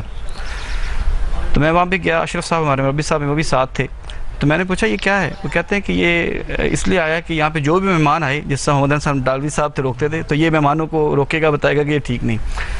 تمہارے جو داعی اللہ ہیں مظفر گوندل صاحب وہاں پہ وہ آئے، انہوں نے کہا کہ یہ تشریف رکھیں، کرسی لیں. انہوں نے انٹرنس پہ ان کو کرسی پیش کی اور ساتھ ہی کہا کہ یہ کافی بھی لیں. وہ کہتا نہیں مجھے دونوں چیزیں نہیں چاہیے، میں جا رہا ہوں. کہ کیوں جا رہے؟ کہتے میں تو یہاں کوئی فساد کرنے آیا تھا، لیکن آپ تو پرامن لوگ ہیں اور بہت مطلب فرینڈلی ہیں، میں تو یہ تصور نہیں لے کے آیا تھا، اس لیے مجھے اب یہاں رہنے کی ضرورت نہیں ہے. بہت اچھا. اس لحاظ سے جب بہت ساری جگہوں پہ ہمارا یہ خیال تھا کہ یہ سوچا تھا کہ شاید فلائر تقسیم کریں، پسند نہیں شاید کریں گے. ہمیں اکثر یہ فیڈ بیک آتا ہے جب فلائر تقسیم کرتے ہیں تو ہمیں کہا جاتا ہے کہ اس کو جاری رکھیں پلیز، یہ وقت کی ضرورت ہے اور پیچھے نہیں ہٹنا. اس سے مراد یہ ہے کہ آپ نے ڈرنا نہیں ہے کہ فلائر تقسیم کریں تو کوئی مسئلہ ہوگا. تو اور بعض بچے جب وہ ٹی شرٹس پہن کے تقسیم کرتے ہیں تو جو جرمن دوست ہیں وہ کہتے ہیں ٹی شرٹس اور ٹی شرٹ جوس اور ٹافیاں وغیرہ جو ان کو دیکھ کے جاتے ہیں کہ بڑی اچھی چیز ہے جو تم یہ وہ کر رہے ہیں. اسی طرح ایک دوست ہے، انہوں نے برلن میں فلائر ہم سے لیا، وہ دوسرے شہر چلے گئے 500 کلومیٹر، وہاں جب فلائر کرتے میں تو یہ وہاں پہ بھی لے کے آیا تھا. یہ جو فلائر ہے یہ اللہ تعالیٰ کے فضل سے ایک سمبل بن گیا ہے امن اس لحاظ سے کہ جہاں پہ فلائر کہتے ہیں یہ وہ امن کی تعلیم ہے اسلام کی. اللہ تعالیٰ نے یہ غیر معمولی اثر جو ہے اس فلائر کی کمپیئر میں جب رکھا ہوا. ماشاءاللہ. اسی طرح جب ہماری جو نمائشیں لگتی ہیں وہ اتنی مفید ہیں اور اتنا کوشش کرتے ہیں کہ ہر پہلو سے کہ جو ان کے ذہنوں میں سوالات ہیں ان کو کلیئر کرنے کی کوشش کریں. جی بہت شکریہ حافظ فرید خالد صاحب، جزاک اللہ. ہم اپنے اس سیگمنٹ کے اختتام پہ پہنچے ہیں. یہ بڑی دلچسپ گفتگو ہے، ہم اس کو کاش جاری رکھ سکتے ہیں، لیکن اس وقت ہم ناظرین جلسہ سالانہ کے بالکل چونکہ بیچ میں ہیں، ابھی ایک سیشن ہو کے ہٹا ہے، دوسرا ہونے جا رہا ہے. ہمارے جو مہمان ہیں وہ سب یہاں پہ جماعت احمدیہ جرمنی سے ان کا تعلق ہے، جلسہ سالانہ پہ ڈیوٹیز بھی ہیں. تو ہم ابھی جب ایک ویڈیو کلپ دیکھنے کے لیے جائیں گے ابھی، تو اس کے بعد حافظ فرید خالد صاحب تو اپنی ڈیوٹی پہ اپنے کام پہ واپس تشریف لے جائیں گے. ہمارے ساتھ لائق منیر صاحب اور شمشاد قمر صاحب یہاں پہ اسٹوڈیو میں ہوں گے. ابھی ہم پہلے بات کر لیتے ہیں صلاح الدین صاحب سے اور اس کے بعد پھر ہم اپنے ویڈیو کلپ کی طرف چلیں گے. جی صلاح الدین صاحب، السلام علیکم ورحمۃ اللہ.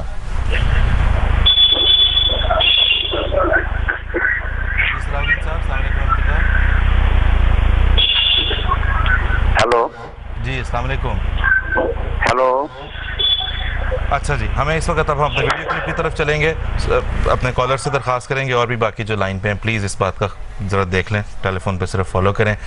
تو ابھی ہم جو آپ کو ایک ویڈیو کلپ دکھانے جا رہے ہیں اس میں ہم انشاءاللہ تعالیٰ دیکھیں گے چونکہ جرمنی کی سرزمین کو یہ خوش بختی حاصل ہے اور اس لحاظ سے بڑی خوش قسمت ہے جرمنی کی سرزمین کہ یہاں پہ مسیح پاک علیہ السلام کے خلفائے کرام قدم رنجاں فرماتے رہے ہیں. اس وقت بھی جیسا کہ ہم نے بتایا حضرت امیر المومنین امام جماعت احمدیہ عالمگیر خلیفۃ المسیح جرمنی میں رونق افروز ہیں اور جلسہ سالانہ جرمنی کو رونق بخشے ہوئے ہیں. تو ابھی ہم دیکھیں گے ایک ایسا کلپ جس میں ہم خلفائے کرام کا جو ہے وہ جرمنی میں تشریف آوری اور اس سے جو جرمنی کی جماعت کو ظاہر ہے یہ ایک بہت بڑا سورس آف موٹیویشن ہے، بہت بڑا سورس آف انسپریشن ہے، ایک بہت بڑا محرک ہے جماعت احمدیہ جرمنی کی ترقی کے پیچھے کہ خلفائے کرام اس سرزمین پہ تشریف لاتے رہے ہیں اور جماعت احمدیہ جرمنی کو اس سعادت سے نوازتے رہے ہیں. تو آئیے دیکھتے ہیں ایک ویڈیو کلپ. سن 1907 میں حضرت اقدس مسیح موعود علیہ السلام کو جرمنی کے شہر پاساؤ میں سے ایک خاتون کا خط وصول ہوا. وہ لکھتی ہیں: میں آپ سے معافی چاہتی ہوں کہ میں آپ کو خط لکھتی ہوں، لیکن بیان کیا گیا ہے آپ خدا کے بزرگ رسول ہیں اور مسیح موعود کی قوت میں ہو کر آئے ہیں، اور میں دل سے مسیح کو پیار کرتی ہوں۔ کیا دنیا کے اس حصے میں آپ کی کوئی خدمت ادا کر سکتی ہوں؟ آپ یقین رکھیں پیارے مرزا کہ میں آپ کی مخلص دوست ہوں۔ Mrs Caroline. حضرت مسلم موعود نے 1922 میں مولوی مبارک علی صاحب بنگالی کو جرمنی کے دارالحکومت برلن میں بطور مبلغ بھیجا۔ پھر آپ نے اپنے دورے کے دوران سیاستدانوں اور معروف شخصیات سے ملاقات کی۔ اسی طرح آپ ہی کے عہد خلافت میں جرمنی میں جنگ عظیم اول اور ثانی کے بعد جماعت جرمنی کی پہلی مساجد ہمبرگ اور فرینکفرٹ میں تعمیر کی، اور جب ہی سے ان مساجد میں امن کا پیغام پھیلایا جا رہا ہے اور مشہور شخصیات بھی اس پیغام احمدیت سے مستفیض ہو رہی ہیں۔ پھر خلافت ثالثہ کا دور آیا۔ حضرت خلیفۃ المسیح الثالث رحمہ اللہ تعالی جرمنی میں متعدد دفعہ تشریف لائے اور یہاں کے لوگوں کو احمدیت یعنی حقیقی اسلام کا پیغام سمجھایا۔ Mirza Nasir Ahmed, you are the supreme head of the Ahmadiyya movement. Which part does the movement play within the Islam? The movement plays this part. We believe that the Mahdi has come to create the conditions of peace in this world. We believe in equality of human beings, in the rule of law, and we are against all types of oppression. And how do you conduct your mission in Europe? We try to win the hearts. دلوں کو جیتتے ہوئے جماعت احمدیہ جرمنی اللہ تعالیٰ کے فضل سمیٹتی رہی۔ نیز آپ نے جماعت کا موٹو لو فار آل ہیٹڈ فار نن پیش کیا۔ جرمنی کے اعتبار سے دیواریں برلن کے گرائے جانے کا جرمنی میں تبلیغ اسلام کا کام خلافت رابعہ میں بھی زوروں پر تھا۔ حضرت خلیفۃ المسیح رابع نے بذات خود جرمنی کے مختلف شہروں میں رہنے والے اور مختلف قوموں سے تعلق رکھنے والے لوگوں کے ساتھ تبلیغی نشستیں کی، جس میں آپ نے اسلام کی خوبصورت تعلیم بھرپور انداز میں عوام الناس کے سامنے پیش فرمائی۔ جماعت احمدیہ کے 100 سال پورا ہونے پر جماعت جرمنی کو یہ سعادت حاصل ہوئی کہ حضرت خلیفۃ المسیح رابع کی خدمت میں جرمنی میں 100 مساجد بنانے کا وعدہ کیا۔ الحمدللہ علی ذالک۔ حضرت خلیفۃ المسیح رابع رحمہ اللہ تعالی نے جرمنی جماعت میں مسلم ٹیلی ویژن احمدیہ کا آغاز فرمایا تاکہ حضرت اقدس مسیح موعود علیہ الصلوۃ والسلام کا پیغام جرمن زبان میں بھی ہر گھر تک پہنچے۔ پھر 2001 کا وہ تاریخی سال آیا جس میں جماعت احمدیہ جرمنی کو عالمی جلسہ منعقد کرنے کا موقع ملا، جس میں 50,000 سے زائد افراد نے شمولیت اختیار کی۔ ان شاملین میں مختلف ممالک کے بادشاہ بھی تھے جو حضرت مسیح موعود علیہ الصلوۃ والسلام کے الہام بادشاہ تیرے کپڑوں سے برکت ڈھونڈیں گے کہ زندہ نشان بنے۔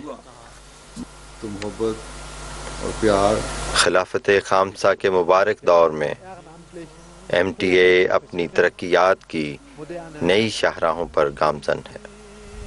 بہرحال آپ کے عہد خلافت میں جماعت احمدیہ جرمنی کثرت کے ساتھ اپنے 100 مساجد پروجیکٹ پر توجہ دیتے ہوئے جرمنی کے مختلف شہروں، قصبوں اور علاقوں میں مساجد تعمیر کر رہی ہے۔ May God bless you all and may God bless Germany.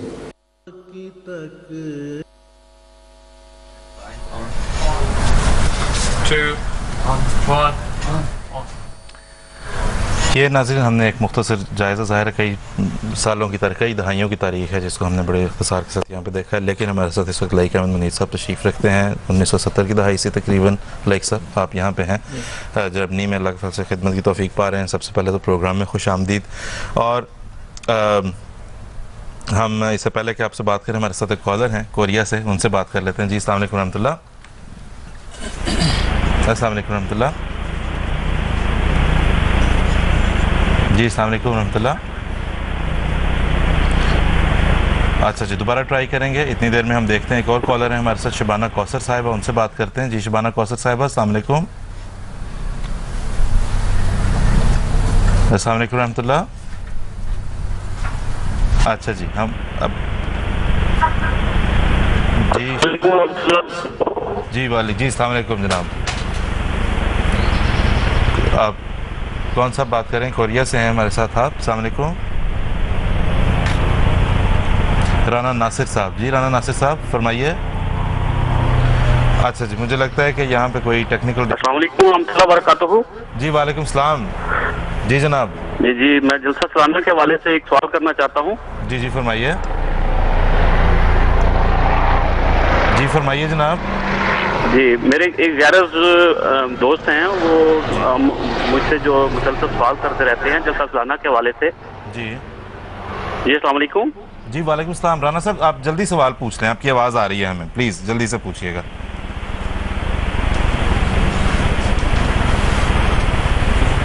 جی رانا ناصر صاحب آپ کے دوست کیا اعتراض کرتے ہیں، ذرا جلدی سے پوچھ لیں تو ہم آگے چلیں. جی ہم دوبارہ واپس آئیں گے جس وقت ہم لگتا ہے کہ دقت ہے یہاں پہ ٹیکنیکل، تو بعد میں چلا. لائک منیر صاحب کئی دہائیوں میں سے گزرتے ہوئے جلسہ سالانہ مختلف فیزز میں سے گزرا ہے، مختلف اس کے اوپر مراحل آئے ہیں. اللہ کے فضل سے تمام کے تمام کامیابیوں ہی کے مراحل تھے. لیکن ہم آپ سے یہ پوچھنا چاہیں گے آپ اگر ہمیں ہمارے ناظرین کو بتا سکیں کہ ان دہائیوں میں جلسہ سالانہ جرمنی کن کن فیزز میں سے گزرا ہے. السلام علیکم آصف صاحب. جرمنی کا جلسہ بھی خدا تعالیٰ کے فضل سے حضرت السلام کی صداقت کا ایک عظیم و شان نشان ہے. جی میں نے تو اس کو بالکل ابتدا سے لے کر اب تک جس طرح چھلانگیں لگاتا ہوا خدا کے فضل سے آسمان پر پہنچا ہے. تقریباً سارے جلسوں کے میں نے دیکھا ہے. میں 78 میں آیا تھا یہاں، اور ہمارے جلسوں کا آغاز 75 یا 76 میں ہوا تھا. شروع کی حاضری 50-60 کے قریب بتائی جاتی ہے، اور 5 سال تقریباً ہمبرگ مسجد میں یہ جلسہ ہوا ہے. مسجد فضل عمر میں چھوٹی سی مسجد ہے، وہاں 150-200 سے زیادہ افراد نہیں سما سکتے. لیکن آخری جلسہ جو وہاں ہوا سن 80 میں، وہاں تقریباً 700 کے قریب حاضری ہو گئی تھی، اور باہر کے جو پارک وغیرہ وہ فل ہو گئے اور باہر خیمے وغیرہ لگائے گئے. لیکن اس سے بھی بڑھ کر پھر ہمارے جو لوگوں کی تعداد اتنی زیادہ تھی کہ ہمارے جرمن ہمسایوں کو جو سامنے پارک تھے ان میں بھی جا کر لوگ بیٹھ جاتے تھے. بہرحال اس کے بعد یہ پھر فیصلہ ہوا تھا، مکرم منصور احمد خان صاحب امیر مشین انچارج جرمنی، انہوں نے اس وقت یہ فیصلہ فرمایا تھا کہ اب ہمبرگ کی بجائے فرانکفرٹ میں یہ جلسہ ہوا کرے گا. سن 81 میں پھر جلسہ فرانکفرٹ میں منعقد ہونا شروع ہوا، اور شروع میں حال کرائے پر لیے جاتے رہے. اور اس کے بعد پھر جب ہم گروس گراؤ میں وہ تفریحی پارک جماعت نے خریدا ہے، جی تقریباً 25,000 اسکوائر میٹر پر تھا، تو ہم سمجھتے تھے یہ ہماری بہت بڑی ضرورت پوری ہو گئی ہے، جلسہ سالانہ اب یہاں ہوا کرے گا. تو وہاں پھر سن 85 میں یہ خریدا گیا تھا، اور سن 85 سے کچھ وہاں فنکشن شروع ہو گئے تھے جی جلسہ سالانہ بھی. تو سن 86 میں جو وہاں یورپین اجتماع ہوا ہے، اس وقت پھر ہمیں اس جگہ کی جو کیپیسٹی اس میں کس طرح ہم اپنے پروگرام کر سکتے ہیں اس کا کیا اندازہ ہوا. بہرحال ہمارے جلسوں کا یہ سفر جو ہے جو ہمبرگ سے شروع ہوا، پھر فرانکفرٹ شہر میں گیا، فرانکفرٹ شہر سے پھر گروس گراؤ گیا، اور گروس گراؤ میں 10 سال تقریباً جلسے ہوتے رہے. اور وہاں وہ بہت تنگ ہو گئی تھی جگہ، شہر والوں کی طرف سے شکایت ہونی شروع ہو گئی تھی، ہمسایوں کی طرف سے بھی کہ یہ جگہ اتنی تنگ ہے اور اتنے لوگ یہاں آتے ہیں. پھر خدا تعالیٰ منہائم ہمیں دے دی، منہائم کے جو حال تھے وہاں جلسہ ہوتا رہا، اور وہ بھی تنگ پڑ گئی. تو تقریباً 2 سال سے یہ جلسہ یہاں ہو رہا ہے، اور تعداد میں جو اضافہ ہے اور انتظامات جس طریقے سے خدا کی وجہ سے ہو رہے ہیں، یہ ہمارے لیے ایک حیرت انگیز چیز ہے. بالکل. اور لائک صاحب میں یہاں پہ یہ اضافہ کروں گا کہ ہمارے لیے بھی اور غیروں کے لیے بھی حیرت انگیز چیز ہے. جب دوسرے بھی دیکھتے ہیں ان کے تاثرات بڑے، ابھی جس طرح حافظ فرید خالد صاحب سے بھی بات ہو رہی تھی کہ مذہب ایک نان ایشو بن گیا ان کے لیے، لیکن دیکھنے میں یہ آیا کہ جب جماعت احمدیہ مذہب کا پیغام دیتی ہے اور اسلام کا پیغام دیتی ہے تو وہ ضرور اسے ریکنسیڈر کرتے ہیں. اسی طرح ان جلسوں کا ایک بہت بڑا اور فائدہ جو ہم دیکھ رہے ہیں، اگر ہم صرف جرمن قوم کے حوالے سے ہی بات کر لیں تو وہ یہ ہے کہ جو مسلمانوں کا سب سے پرامن چہرہ جو ہے وہ جماعت احمدیہ کی شکل میں نظر آتا ہے. لہٰذا ہم جب اس کی ترقی کی بات کر رہے ہیں تو اصل میں اسلام کے پیغام کے مثبت رنگ میں دنیا کے کناروں تک پہنچنے کی بات ہو رہی ہے. شمشاد قمر صاحب آپ سے میں درخواست کرنا چاہوں گا کہ ہم ایک اور بات ہمیں یہاں پہ بتاتے چلیں کہ ایک اعتراض جو کیا جاتا ہے جلسہ سالانہ کے بارے میں، اور یہ ایک ایسا اعتراض ہے جو سیدنا حضرت مسیح علیہ السلام کے دور میں بھی کیا گیا، کہ یہ نعوذ باللہ جلسہ سالانہ ایک بدعت ہے، اس کے کہیں پہ اسلامی اساس ہمیں نہیں ملتی، کہیں قرآن حدیث میں اس کا ذکر نہیں ملتا. یہ ایک ایسی انوویشن ہے، ایک ایسی بدعت ہے جو بعد میں شروع کی گئی. کچھ اگر اس کے بارے میں ہمیں بتائیں. دیکھیں جی، بدعت وہ چیز ہوتی ہے جو آن حضور صلی اللہ علیہ وسلم نے منع کی ہوئی چیز ہے، جس کا اسلام کی شریعت کے اندر کوئی ذکر نہیں ہے. اور نہ صرف یہ کہ ذکر نہ ہو بلکہ یعنی اپنی حقیقت میں کوئی نئی چیز ہو، ایسی چیز جس سے رسول پاک صلی اللہ علیہ وسلم نے منع فرمایا ہے اور وہ شریعت اسلام کے خلاف ہے.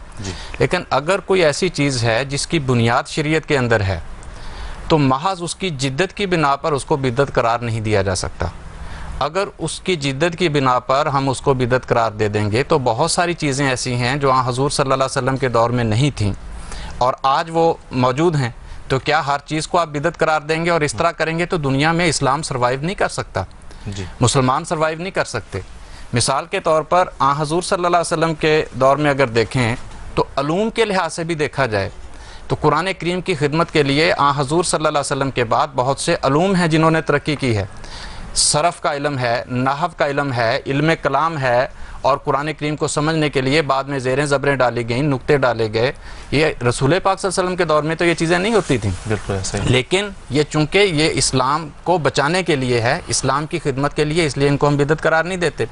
پھر اس کے علاوہ بہت ساری اور چیزیں، مثال کے طور پر آج کی سواریاں لے لیں، یہ حضور صلی اللہ علیہ وسلم کے دور میں نہیں ہوتی تھیں. اب اگر کوئی یہ کہے کہ ریل پہ چڑھنا، جہاز پہ چڑھنا، گاڑی پہ سفر کرنا یہ جدت کی وجہ سے بدعت ہے اور ہمیں صرف گھوڑے پہ سفر کرنا چاہیے، اونٹ کے اوپر سفر کرنا چاہیے، تو یہ بیوقوفی ہوگی. یہ ترقی کی راہیں نہیں ہیں. اسلام نے ان چیزوں کو کے استعمال سے منع نہیں فرمایا.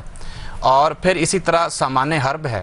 حضور صلی اللہ علیہ وسلم کے دور میں لڑائیاں ہوتی تھیں تو تیر کے ساتھ، تلوار کے ساتھ اور اس قسم کے ہتھیاروں کے ساتھ ہوتی تھیں. لیکن آج جس رفتار سے دنیا ترقی کر رہی ہے، اگر ہم اسی دائرے کے اندر پھنس کے رہ جائیں کہ جی ہم نے صرف تلوار اور تیر سے آگے نہیں گزرنا، جبکہ دنیا ایٹم بم بنا کے بیٹھی ہوئی ہے، تو آج تو بعض اسلامی ملکوں نے بھی الحمدللہ اس میں ترقی کر لی، تو کیا اس کو بدعت قرار دے دیں گے صرف اس لیے کہ رسول پاک صلی اللہ علیہ وسلم کے دور میں نہیں تھا؟ اس لیے یہ چیزیں بدعت میں نہیں آتی. اور حضرت مسیح موعود علیہ الصلوۃ والسلام نے پھر اس کی اغراض کیا بیان فرمائی ہیں. اس میں سے ایک غرض حضور نے یہ بیان فرمائی ہے کہ اس لیے ہے تا ہر ایک مخلص کو بالمواجہ دینی فائدہ اٹھانے کا موقع ملے اور اس کی معلومات ترقی کریں، اس کی معرفت ترقی کرے. اب علم میں اضافے کے لیے کوئی چیز بات مقرر کرنا یہ بدعت نہیں کہلائے گا. قرآن کریم میں تو اللہ تعالیٰ فرماتے، دیکھیں آج ایک جنگ ہے ہماری، اور جنگ صرف تلوار سے، بندوق سے، توپ سے ہی نہیں بلکہ علمی جنگ، یہ بہت بڑی جنگ ہے. اور قرآن کریم کا حربہ استعمال کرنے کی جنگ یہ اصل جنگ ہے، جس کو قرآن کریم میں خدا تعالیٰ نے بیان فرمایا وجاہدہم بہ جہادن کبیرہ، کہ بڑا جہاد کر اس کے ذریعے. یہ قرآن کریم کے ذریعے ہے. اور اس میں اللہ تعالیٰ بیان فرما رہا ہے کہ اعدوا لہم ما استطعتم من قوۃ، کہ دشمنوں کے لیے جہاں تک تمہارے اندر استطاعت ہے تیاری کرو. اب اگر ظاہری جنگ کی ہے تو اس میں تیاری کرنی چاہیے، لیکن آج کے حملے جہاں علمی طور پر ہو رہے ہیں اور ہم علمی طور پر تیاری نہیں کرتے تو اس کا مطلب ہے ہم اس حکم کی نافرمانی کر رہے ہیں. اور اگر اس حکم کی نافرمانی کرتے ہوئے ہم ایسی مجالس قائم کرتے ہیں جن میں اسلام کا علم بڑھایا جاتا ہے، جو اسلام پر اعتراض کیے جاتے ہیں ان کے جواب تلاش کیے جاتے ہیں، وہ جواب آگے پڑھائے جاتے ہیں، وہ تقریروں میں بیان کیے جاتے ہیں، وہ مجلس سوال و جواب میں بیان کیے جاتے ہیں، ان کے بارے میں میٹنگز کی جاتی ہیں، تو یہ بدعت کس طرح قرار دیا جا سکتا ہے؟ خود رسول، نہ صرف قرآن کریم میں بلکہ خود رسول پاک صلی اللہ علیہ وسلم نے بھی یہ بیان فرمایا کہ علم کا حاصل کرنا ہر مسلمان مرد اور عورت کے اوپر فرض ہے. بالکل. اور فرمایا کہ علم حاصل کرو خواہ تمہیں چین جانا پڑے. تو یہ علم کا حصول اور اس حصول کے لیے اس قسم کی مجالس مقرر کرنا نہ صرف یہ کہ بدعت نہیں ہے بلکہ یہ خدا کا حکم ہے اور خدا کے رسول کا حکم ہے. اگر ہم یہ کرتے ہیں تو ہم اللہ اور اس کے رسول کے حکم پر عمل کر رہے ہیں، اس کی خلاف ورزی تو نہیں کر رہے. جو خلاف ورزی نہیں ہے وہ بدعت نہیں کہلا سکتی. بالکل ٹھیک. بہت شکریہ شمشاد قمر صاحب، جزاک اللہ. شبانہ کوثر صاحبہ ہمارے ساتھ ٹیلی فون لائن پہ ہیں. جی کوثر صاحب، شبانہ کوثر صاحبہ السلام علیکم. السلام علیکم ورحمۃ اللہ وبرکاتہ. وعلیکم السلام. جی میرا یہ سوال ہے، زہرا سماعت اکثر ہم سے سوالات ایسے کرتے رہتے ہیں. جی میرے سوال میں 2-3 سوال جو ہیں ان کا مجموعہ ہے میرا کوشچن. اچھا جی جی میں اسٹارٹ اس سے کروں گی کہ کیا احمدی مسلمان کے لیے جلسہ سالانہ زیادہ ضروری ہے جہاں کہ اسلام کا 5واں رکن حج جو ہے وہ اہمیت کا حامل ہے؟ ٹھیک ہے جی. اور ہماری جماعت اس رکن کے لیے کیا کوشش کر رہی ہے؟ جی. اور احمدیوں نے یہ جو باہر جانے کا اس کو ایک ذریعہ بنا لیا ہے. کچھ ایسے مطلب سامنے نظر آتے ہیں کہ جیسے باہر جانے کو جلسے کو جو جلسہ سالانہ یو کے ہے یا جرمنی ہے اس کو ایک ذریعہ بنا لیا ہے جیسے باہر جانے کا. اس کے بارے میں تھوڑی سی روشنی ڈالیے گا. جی چلیں ٹھیک ہے جی. بہت شکریہ شبانہ کوثر صاحبہ, جزاک اللہ. اب یہ 2-3 سوالات ہیں, یہ میں آپ لوگوں سے درخواست کروں گا کہ اچھے مختصر طریقے سے انہیں پوچھیں, اسی طرح ہم ان کو جلدی جلدی جواب دیتے بھی چلیں گے. شمشاد سے اگر آپ بتا دیں پہلے کہ کیا اس کو حج کا متبادل سمجھا جا سکتا ہے؟ حج کا متبادل ہم کسی بھی صورت میں اس کو نہیں سمجھ سکتے. ساری دنیا جانتی ہے کہ حج ارکان اسلام میں سے ہے, اور ہم اللہ تعالیٰ کے فضل سے مسلمان ہیں. اور جب ہم اپنے آپ کو مسلمان کہتے ہیں تو اس کا مطلب ہے ہم تمام ارکان اسلام پر ایمان رکھتے ہیں, اس پر ہمیں ایمان لانے نہیں دیتے. پھر وہ کہتے ہیں نہیں, اور جب ہم جلسہ کرتے ہیں کہ پھر اعتراض کرتے ہیں کہ نہیں تم یہ اس کے بدلے کر رہے ہو. ہم کہتے ہیں اچھا ہمیں کرنے دو حج, تو اس سے انکار کر دیتے ہیں کہ نہیں حج نہیں کرنے دینا. اگر ہم کوئی اور خدا کے دین کی خدمت کرنے لگتے ہیں تو پھر ایک دوسرا اعتراض آ جاتا ہے. تو سیدھی سی بات ہے کہ حج ارکان اسلام میں سے ہے, وہ بالکل ایک الگ چیز ہے, وہ فرائض میں سے ہے. جلسہ ہم قطعی طور پر جلسے کو ارکان اسلام میں تسلیم نہیں کرتے. جی. دوسری بات ہے کہ حج کے دن مقرر ہوتے ہیں, وہ کوئی آگے پیچھے نہیں کر سکتا, وہ خدا کی طرف سے مقرر ہیں. جب آئیں گے انہی دنوں میں حج ہو سکے گا. جلسہ جب ہمیں ضرورت پڑتی ہے ہم کبھی جولائی میں کر لیتے ہیں, کبھی اگست میں کر لیتے ہیں, کبھی ستمبر میں کر لیتے ہیں. اگر یہ ارکان اسلام میں سے ہوتا تو پھر تو ہم اس کو چینج نہیں کر سکتے تھے. یہ چیز بھی ظاہر کرتی ہے کہ یہ کم از کم ان کو سمجھنا چاہیے کہ اس طرح اپنی مرضی سے نہیں تبدیل ہوتے خدا تعالیٰ کے حکم. اور دوسرا یہ شمشاد صاحب کہ جو تقاریر ہوتی ہیں, خلفاء کی تقاریر, خطابات جو بھی ہیں, وہ ارکان اسلام کی طرف بلانے کے لیے. جی. اور ایک اور بات میں عرض کرتا ہوں کہ دیکھیں جلسے اور بھی لوگ کرتے ہیں, ہمارے خلاف بھی جلسے ہوتے ہیں, وہ مقررہ دنوں میں, بلکہ وہ تو چینج بھی نہیں کرتے. مثال کے طور پہ وہ 7 ستمبر کو جو جلسہ کرتے ہیں وہ ایگزیکٹلی اسی دن کرتے ہیں. عرس جو ہوتا ہے, اور اس میں ہوتا کیا ہے, صرف نفرت پھیلائی جاتی ہے, محبت کا وہاں کوئی چکر نہیں ہوتا. ہم نے اسلام کو غالب کرنا ہے اور اسلام کو محبت کے لیے غالب کرنا ہے. ہم یہ جلسے پیار اور محبت کو شو کرنے کے لیے کراتے ہیں. حضرت مسیح علیہ السلام کا ایک شعر مجھے یاد آ رہا ہے. حضور نے فرمایا کہ تیر تاثیر محبت کا خطا جاتا نہیں, تیر اندازو نہ ہونا سست اس میں زینہار, دیکھ لو میلو محبت میں عجب تاثیر ہے, ایک دل کرتا ہے جھک کر دوسرے دل کو شکار. تو ہم دیکھیں جھک کر کتنے دلوں کو شکار کر رہے ہیں ان جلسوں کے ذریعے سے. تو یہ جلسے ہم حج کی خدمت کے لیے کر رہے ہیں کہ حج جو پیغام دے رہا ہے وہ پیغام دنیا کو پھیلانے کے لیے ہم یہ جلسے منعقد کر رہے ہیں. اس کو ہم اتنی دی جاتی. ایک بات اور عرض کروں گا, وہ یہ کہ اگر کسی چیز کو پھیلانے کے لیے کوئی منصوبہ بنایا جائے تو اس کو اسے ہم قرار نہیں دیا جا سکتا. اگر دیکھیں توحید کو پھیلانے کے لیے کوئی منصوبہ بنا رہا ہے, کوئی جلسہ کرے تو کہیں گے کیا یہ خدا سے زیادہ اہم ہے. رسول کی رسالت کو پھیلانے کے لیے کوئی منصوبہ بنائے تو کہیں گے یہ رسول سے زیادہ اہم ہے. تو اگر ہم حج کے پیغام کو پھیلانے کے لیے جلسے منعقد کرتے ہیں تو قطعی طور پر اس کا مطلب نہیں کہ یہ ہم اس سے زیادہ اہم قرار دے رہے ہیں. بالکل ٹھیک, بہت شکریہ, جزاک اللہ. دوسرا لیک صاحب آپ سے پوچھیں گے, دلچسپ سوال ہے کہ ہم حج پہ جانے کے لیے کیا کوششیں کر رہے ہیں. اس میں زیادہ ویسے دیکھنے والی بات ہے کہ ہمیں روکنے کی کیا کوششیں نہیں کی گئیں.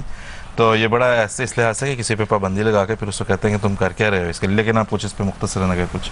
یہ تو ہمارے مخالفین کے جو ان کی ذہنی پریشانی والی بات ہمیں نظر آتی ہے کہ ایک طرف پابندی لگاتے ہیں کہ یہ حج نہ کریں, دوسری طرف یہ لوگوں میں پروپیگنڈا کرتے ہیں کہ یہ حج نہیں کرتے. اور خدا کے فضل سے جن ممالک میں یہ پابندی نہیں ہے وہاں سے کثرت سے ہمارے لوگ موقع ملتا ہے وہاں سے. جی بالکل ہم جاتے ہیں. جی. اور دوسرا جس طرح ہم دیکھیں قریباً اول جماعت احمدیہ کے پہلے خلیفہ وہ حاجی ارمین شریفین تھے, حضرت مسیح ثانی بھی حاجی ارمین شریفین تھے. تو یہ تو حالات کے اوپر ہے کہ جہاں, کیونکہ اس کے شرائط میں یہ شامل ہے کہ جہاں پہ من استطاع الیہ سبیلا, قرآن کریم نے تو یہ فرمایا ہوا ہے کہ جو اس تک جانے کے رکھتا ہو استطاعت تو اس کے لیے ہے یہ فرض. بالکل ٹھیک, بہت شکریہ, جزاک اللہ. اور جہاں تک ہے کہ جلسے کو باہر جانے کا ذریعہ بنایا ہوا ہے تو وہ تو بھی دیکھیں جب جہاں جلسہ ہوگا وہاں لوگ جانا چاہتے ہیں, اپنے امام سے ملنا چاہتے ہیں, کیوں نہ ملیں. تو وہ ظاہر ہے کہ اس کے لیے سفر اختیار کرنا پڑے گا, آنا پڑے گا. اعتراضات اصل میں ہمارے غیر جماعت ناظرین جو کرتے ہیں وہ در حقیقت وہی اعتراضات ہیں, اور اس پہ اللہ کے فضل سے جماعت احمدیہ کو بڑا بجا طور پہ بہت فخر ہے کہ ہر وہ اعتراض جو مسیح علیہ السلام پہ کیا جاتا ہے وہ یقیناً غیروں کی طرف سے غیر مسلموں کی طرف سے حضرت اقدس محمد مصطفیٰ صلی اللہ علیہ وسلم پر بھی کیے گئے. آپ کے خلفاء پہ کیے جانے والے اعتراضات بھی ایسے ہیں جو رسول اللہ علیہ وسلم کے اوپر کیے گئے. جی میں صرف ایک بات عرض کرنا چاہوں, یہ جو انہوں نے فرمایا کہ اس کو باہر جانے کا ذریعہ بنا لیا, عرض یہ ہے کہ جلسہ تو 1891 سے شروع ہے, 1891 سے اب تک کوئی چند سال ہوں گے جن میں نہیں ہوا. جب قادیان میں جلسہ ہوتا تھا تو وہاں کس نے باہر جانے کا ذریعہ بنایا تھا؟ جب پاکستان میں ہوتا تھا وہاں کس نے باہر جانے کا ذریعہ بنایا تھا؟ اب یہاں یورپ میں اگر ہو رہا ہے کہ میں بھی کوئی آ جاتا ہوگا, لیکن اس کو یہ کہنا ہے کہ جی آپ نے باہر جانے کے ذریعے کی وجہ سے جلسہ بنایا. جلسہ تو 1891 سے ہو رہا ہے بھائی, کتنے لوگ اس کے ذریعے سے باہر گئے ہیں؟ بالکل ٹھیک بات ہے. ٹھیک ہے جی, بہت شکریہ, جزاک اللہ. اور اب یہاں سے ہم آگے چلیں گے. تھوڑا سا اب وقت ہمارے پاس تنگ ہوتا جا رہا ہے, لیکن منیر صاحب آپ سے میں درخواست کروں گا, ہم نے بھی ایک ویڈیو کلپ بھی دیکھا تھا جو خلفائے احمدیت کی جرمنی کی سرزمین پہ تشریف آوری اور اس کو برکت بخشنا اور اسے یہ سعادت حاصل ہے جرمنی کی سرزمین کو کہ خلیفہ مسیح ثانی, خلیفہ مسیح ثالث, خلیفہ مسیح رابع اور حضرت خلیفۃ المسیح خامس سید اللہ تعالیٰ عنہ تشریف لاتے رہے. یہ ایک بڑا, میں سمجھتا ہوں کوئی بھی دورہ جہاں جس طرح بھی بات ہو رہی تھی, شمشاد کا مسئلہ نے بتایا تھا, فرمایا تھا کہ خلیفۃ المسیح خامس بھی تقریباً ہر جلسے پہ یہاں پہ تشریف لاتے ہیں, لیکن یہ کوئی عام بات نہیں ہے. جس طرح یہ جلسہ عام جلسوں کی طرح کا جلسہ نہیں ہے, اس طرح حضور کی تشریف آوری جب بھی ہوگی خلیفۃ المسیح کی, امام کی, ہمارے امام کی اور آخری زمانے کے امام کے خلیفہ کی, وہ کبھی بھی کچھ بھی عام نہیں ہے. تو یہ ظاہر ہے ہر دفعہ جب بھی تشریف لائے ہوں گے جماعت احمدیہ جرمنی کو ایک نئی پش ملی ہوگی, ایک نئی موٹیویشن ملی ہوگی, ایک نئے راستے کھلے ہوں گے ترقی کے. ہمیں بتائیں کہ کیا ہے یہ؟ میں سمجھتا ہوں یہ خلافت کی عظیم شان برکت ہے کہ ہمارے جرمنی میں آنے والے پاکستان سے جو بہت سے قصے سے آپ آئے ہیں, ان کی تربیت یورپ میں آ کر جیسا یہاں بدی کے ہزار رسے کھلے ہوئے ہیں, خدا کے فضل خلفاء کی آمد سے جرمنی میں ہمارے احمدیہ باغ کی تربیت میں جو خلفاء کی آمد نے کردار ادا کیا ہے وہ حیرت انگیز ہے. اور پھر اس کے علاوہ تبلیغ کا کام بڑا وسیع ہوا ہے. یہاں جرمنوں میں تبلیغ اور جرمنوں میں احمدیت کا پیغام جس قصے سے خلفاء کی آمد کے ساتھ ہوا ہے. سن 87 پہلا وہ جلسہ ہے جس میں خلیفۃ المسیح حضرت خلیفۃ المسیح رابع رحمہ اللہ شامل ہوئے تھے. اس کے بعد تقریباً تمام جلسوں میں خلفاء تشریف لاتے رہے ہیں. اس سے پہلے کوئی خلیفہ جلسہ میں شریک نہیں ہوئے تھے, ویسے تشریف لاتے ہیں. خلیفۃ المسیح ثالث رحمہ اللہ بھی دور فرماتے رہے ہیں, حضرت خلیفہ ثانی رضی اللہ عنہ بھی تشریف لاتے رہے ہیں. لیکن جلسے میں شمولیت کا جو پہلا سال وہ 1987 تھا جس میں حضرت خلیفۃ المسیح رابع رحمہ اللہ تشریف لائے تھے. اور اس کے بعد تو پھر اور ان خلفاء کی آمد سے میں جس طرح عرض کر رہا ہوں کہ ہماری جماعت کو اللہ تعالیٰ نے ان نیکیوں میں بڑھنے چڑھنے, اور دیکھیں یہ مادی دنیا ہے. حضرت خلیفۃ المسیح رابع رحمہ اللہ نے 1889 میں تحریک فرمائی کہ یہ 100 سال شکر کے جو ہم منا رہے ہیں, اس میں آپ اس طرح خدا کا شکر ادا کریں 100 مساجد جرمنی بنا دیں. اب جرمنی خدا کے وجہ سے تقریباً 35-40 کے قریب مسجد بنا چکی ہے, اور مزدور ہیں کام کرنے والے, وہ اپنی مزدوریوں سے پیسے خدا کے قربانی اور عورتیں زیورات اللہ کے راستے میں قربان کر رہی ہیں. اور برلن کی مسجد جو عظیم الشان مسجد عورتوں نے اپنے چندے سے بنوائی ہے. اور ہمارے بزرگوں نے 40 سال کی عمر سے زائد جو ہیں انہوں نے اوفن باغ کی مسجد بنائی ہے جو 1.7 ملین کی ہے. تو ہمارے جو بڑے بھی, عورتیں بھی, بچے بھی, جوان بھی ایک بھرپور اس جہاد میں شامل ہے کہ یہاں مسجد بنے, اسلام کی تبلیغ کا کام ہو. اور یہ ایک اور دلچسپ بات ہے کہ جب سے خلیفۃ المسیح نے ہمیں یہ ٹارگٹ دیا ہے مسجد بنانے کا, دوسرے مسلمانوں میں بھی توجہ پیدا ہوئی ہے. پہلے اس طرح ہم نے نہیں دیکھا تھا کہ وہ اس طرح مسجد بنانے کی توجہ کریں. ترکی وغیرہ جتنے ہیں یا عربی, انہوں نے بھی مینارے والی مسجد بنانے کی طرف توجہ دی ہوئی ہے. تو میں سمجھتا ہوں یہ خلافت کی برکت ان کو مل رہی ہے. ایک دفعہ ایک سفر کے دوران شمشاد صاحب بھی ساتھی تھے, اس میں ہم موٹر وے پہ جا رہے تھے, نماز کا وقت ہوا تو شمشاد صاحب نے کہا کہ اگر آپ نماز کے لیے رکنا چاہتے ہیں تو اگلا جو ایگزٹ آ رہا ہے وہاں سے اتر کے ہم فلاں مسجد میں جا سکتے ہیں. تو لیکن ابھی اتنا وقت ہے, اگر ہم اس سے اگلے ایگزٹ پہ اتر جائیں تو فلاں نئی مسجد جو بنی وہاں جا سکتے ہیں, اس سے اگلے ایگزٹ پہ یہ مسجد ہے, نہیں تو پھر فرینکفرٹ پہنچ کے نور مسجد میں جا کر. تو یہ ایک بڑی عجیب اور بڑا ایمان افروز بات تھی کہ اللہ کے فضل سے اور خلفاء کی رہنمائی کی وجہ سے جرمنی کی سرزمین پہ, بلکہ یورپ میں اب تو, بلکہ مغرب میں اب تو, UK میں بھی پچھلے کچھ عرصے میں جو ہے وہ بڑی کثرت سے مساجد بنی ہیں. جی لیک صاحب آپ جاری رکھیے گا. اور پھر خلفاء کی آمد سے جیسا کہ میں نے عرض کیا کہ تبلیغ کا کام خدا کے بڑا وسیع ہوا ہے. یہاں مشرقی یورپ میں جو بوسنیا کا جو مسئلہ ہوا ہے, بوسنیا کثرت سے یہاں جرمنی میں آئے, البانین کے کوسوو سے اور میکدونیا کے احباب. خلیفۃ المسیح رابع رحمہ اللہ تعالیٰ نے ان میں تبلیغ کا جرمنی جماعت کو ٹارگٹ دیا تھا.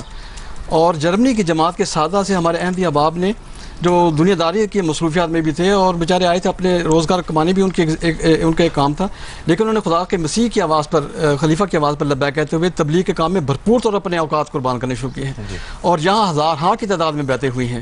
اور وہ قومیں جو یہاں سے بیعتیں کی تھی واپس پھر اپنے ملکوں میں گئے ہیں، وہاں انہوں نے پھر جماعتیں قائم کی ہیں، وہاں مساجد بن گئی ہوئی ہیں، البانی میں اس کو مسجد بن گئی ہوئی ہے، بوسنیا میں ہمارا جماعتی سینٹر ہے، اس طرح کوسوو اور بہت سے دوسرے ممالک میں ان مقامی احمدیوں نے بیعت کر کے یہاں سے اپنے ملکوں میں جا کر تبلیغ کا ایک نیا سلسلہ شروع کیا ہے.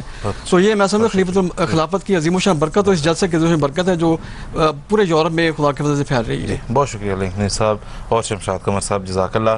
ناظرین ابھی جب ہم ایک اور ویڈیو کلپ دیکھیں گے، اس کے بعد جب واپس آئیں گے تو ہمارے ساتھ یہاں پہ اسٹوڈیو میں مکرم محترم مولانا عبدالباسط طارق صاحب اور مکرم محترم حافظ مظفر عمران صاحب افسر جلسہ سالانہ جرمنی تشریف رکھتے ہوں گے. آپ دونوں احباب کا بہت بہت شکریہ، جزاک اللہ.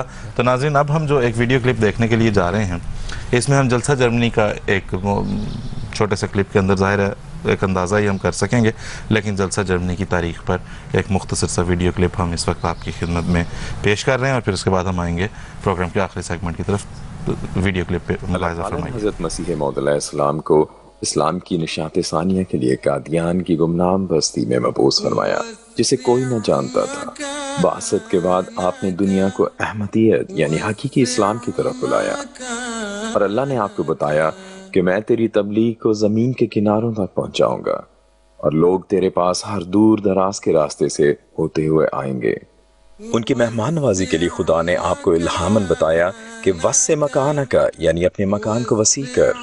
چنانچہ آپ نے احباب جماعت کی دینی، اخلاقی اور علمی ترقی کے لیے 1891 میں جلسہ سالانہ کی بنیاد رکھی، جس میں صرف 75 احباب نے شمولیت اختیار کی، اور پھر سال بے سال اس تعداد میں اضافہ ہوتا رہا، اور واسع مکانک کی پیشگوئی مسلسل پوری ہوتی رہی، حتیٰ کہ حضرت مسلح موعود رضی اللہ تعالی عنہ کے دور میں 1947 میں حضور نے قادیان سے ہجرت کر کے پاکستان میں ربوہ کے مقام کو مرکز بنایا، اور جلسہ سالانہ 1983 تک اپنی پوری شان و شوکت سے قادیان کے ساتھ ساتھ ربوہ میں منعقد ہوتا رہا. 1983 میں ربوہ میں منعقد ہونے والے جلسے میں حاضرین کی تعداد 3 لاکھ کے قریب تھی. اس دوران الہی بشارات کے تحت احمدیت دنیا کے مختلف ممالک میں پھیلتی گئی، اور مختلف ممالک میں جلسہ سالانہ کی بنیاد پڑتی گئی، جن میں جرمنی بھی شامل ہے. جرمنی میں جلسہ سالانہ کی تاریخ نصف صدی پر پھیلی ہوئی ہے. ابتدا میں یہ جلسہ نور مسجد فرینکفرٹ میں منعقد ہوتا رہا، جس میں چند سو افراد شامل ہوتے تھے. پھر وسع مکانک کے الہام کے مطابق شاملین کی تعداد میں اضافے کے ساتھ ساتھ جگہ بدلنی پڑی.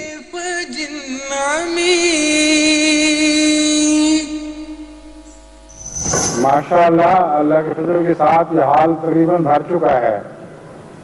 کل پرسوں جب معائنہ ہو رہا تھا، امیر صاحب نے مجھے کہا کہ بڑا اللہ کا فضل ہے، بہت بڑا حال مل گیا ہے، بس اب فکر یہ ہے کہ بھرے گا کیسے، بالکل خالی خالی نہ دکھائی دے.